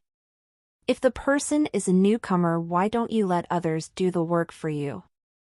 Ruiyin's value isn't low, so you better think twice." "I should think twice." Fei Nan was amused. "Wang Wei, if you want me to shoot Shin Ruiyin, go discuss it with my boss. I'm not the boss of this company, and I have no power to make decisions." 7 sit envelb/n. C/m for L test vels. Wang Wei didn't expect Fei Nan to be so tough. At that moment, Yang Chao guided Gu Ning and the others inside, and they attracted everyone's attention in the studio. People noticed Su Tonghua first, because she was the most noticeable person among them, and she behaved like a star. However, when Shin Ruiyin saw Gu Ning, she was upset and felt jealous. The majority of the actresses in the entertainment industry were beautiful women, and Shin Ruiyin was also very pretty. However, Gu Ning was more stunning than her. Shin Ruiyin thought that Gu Ning was probably a newly signed actress in the company and came here to shoot promotional photos. However, why did Fei Nan come to shoot a newcomer in person? Thinking of that, Shin Ruiyin was displeased. "Hi, Miss Gu is here," Yang Chao said to Fei Nan. Fei Nan was a tall and handsome man who was around 30 years old. It was obvious that he exercised a lot, because he had an attractive build. "Nice to meet you, Miss Gu. I'm your photographer today. My name is Fei Nan." Fei Nan greeted Gu Ning politely at once. "Nice to meet you too, Mr. Fei," Gu Ning said with a smile, and shook hands with him gently. "Thank you so much for your help today." "My pleasure," Fei Nan said. Seeing Fei Nan being so polite to Gu Ning, both Wang Wei and Shin Ruiyin were dissatisfied. "Are you a newcomer?" Shin Ruiyin asked in an aggressive tone, like she was more important than Gu Ning. However, before Gu Ning could say a word, she snapped at Gu Ning without delay, "Since you're just a newcomer, you should learn the rules here. Never compete against an experienced actor for a photographer." Gu Ning gave her a cold glance, and didn't bother to explain. "Or what?" To Shin Ruiyin's astonishment, Gu Ning was so proud.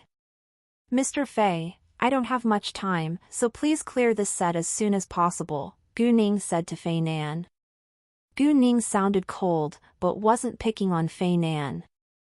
She aimed to chase those uninvited guests away. "You're merely a newcomer. You can't chase us away." Shin Ruiyin raised her voice. She felt that she had been humiliated. "Yes, I'm chasing you away." "So what?" Gu Ning was extremely displeased because Shin Ruiyin prevented her from doing her work. If Shin Ruiyin worked for her company, she would fire her without hesitation. Actually, Tang Yunfan couldn't tolerate such people either, but he was the chairman of a large business group after all, and he was always busy dealing with important issues. Moreover, Shin Ruin could help the company make money, so the staff here all accepted her bad temper. Businessmen all valued benefits most. Shin Ruin was irritated again by Gu Ning's cold attitude. Right at that moment, Fei Nan interrupted. Mr. Wang and Mississippi Shin, please leave right now. No. I won't leave here today unless you shoot the photos for me. Shin Ruin argued. Wang Wei, Shin Ruin behaves like a 3-year-old child, or you're a kid too? If you have the ability to make the general manager order me to shoot for her, I'll listen to you. If you don't, get out now. Fei Nan coldly said to Wang Wei. Wang Wei was furious, but he didn't know what to say, because he didn't have the ability to make the general manager help him, so he could only pull Shin Ruin walking away. However, when Shin Ruin walked past Su Tonghua, she recognized Su Tonghua's face, and couldn't believe her eyes. Su Tonghua! Shin Ruin was surprised. She was so jealous of Su Tonghua when Su Tonghua had become a hot topic on the internet a while ago. Although Shin Ruin was already a B-list actress now, Su Tonghua was still more famous and beautiful than her, which made Shin Ruin feel jealous too.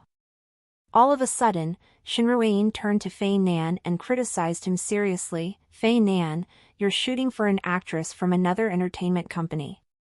Don't you know that it's not allowed in our company? Read latest chapters at bin/o/m only. It sounded like she was his boss, but actually she wasn't. However, Shin Ruin was right.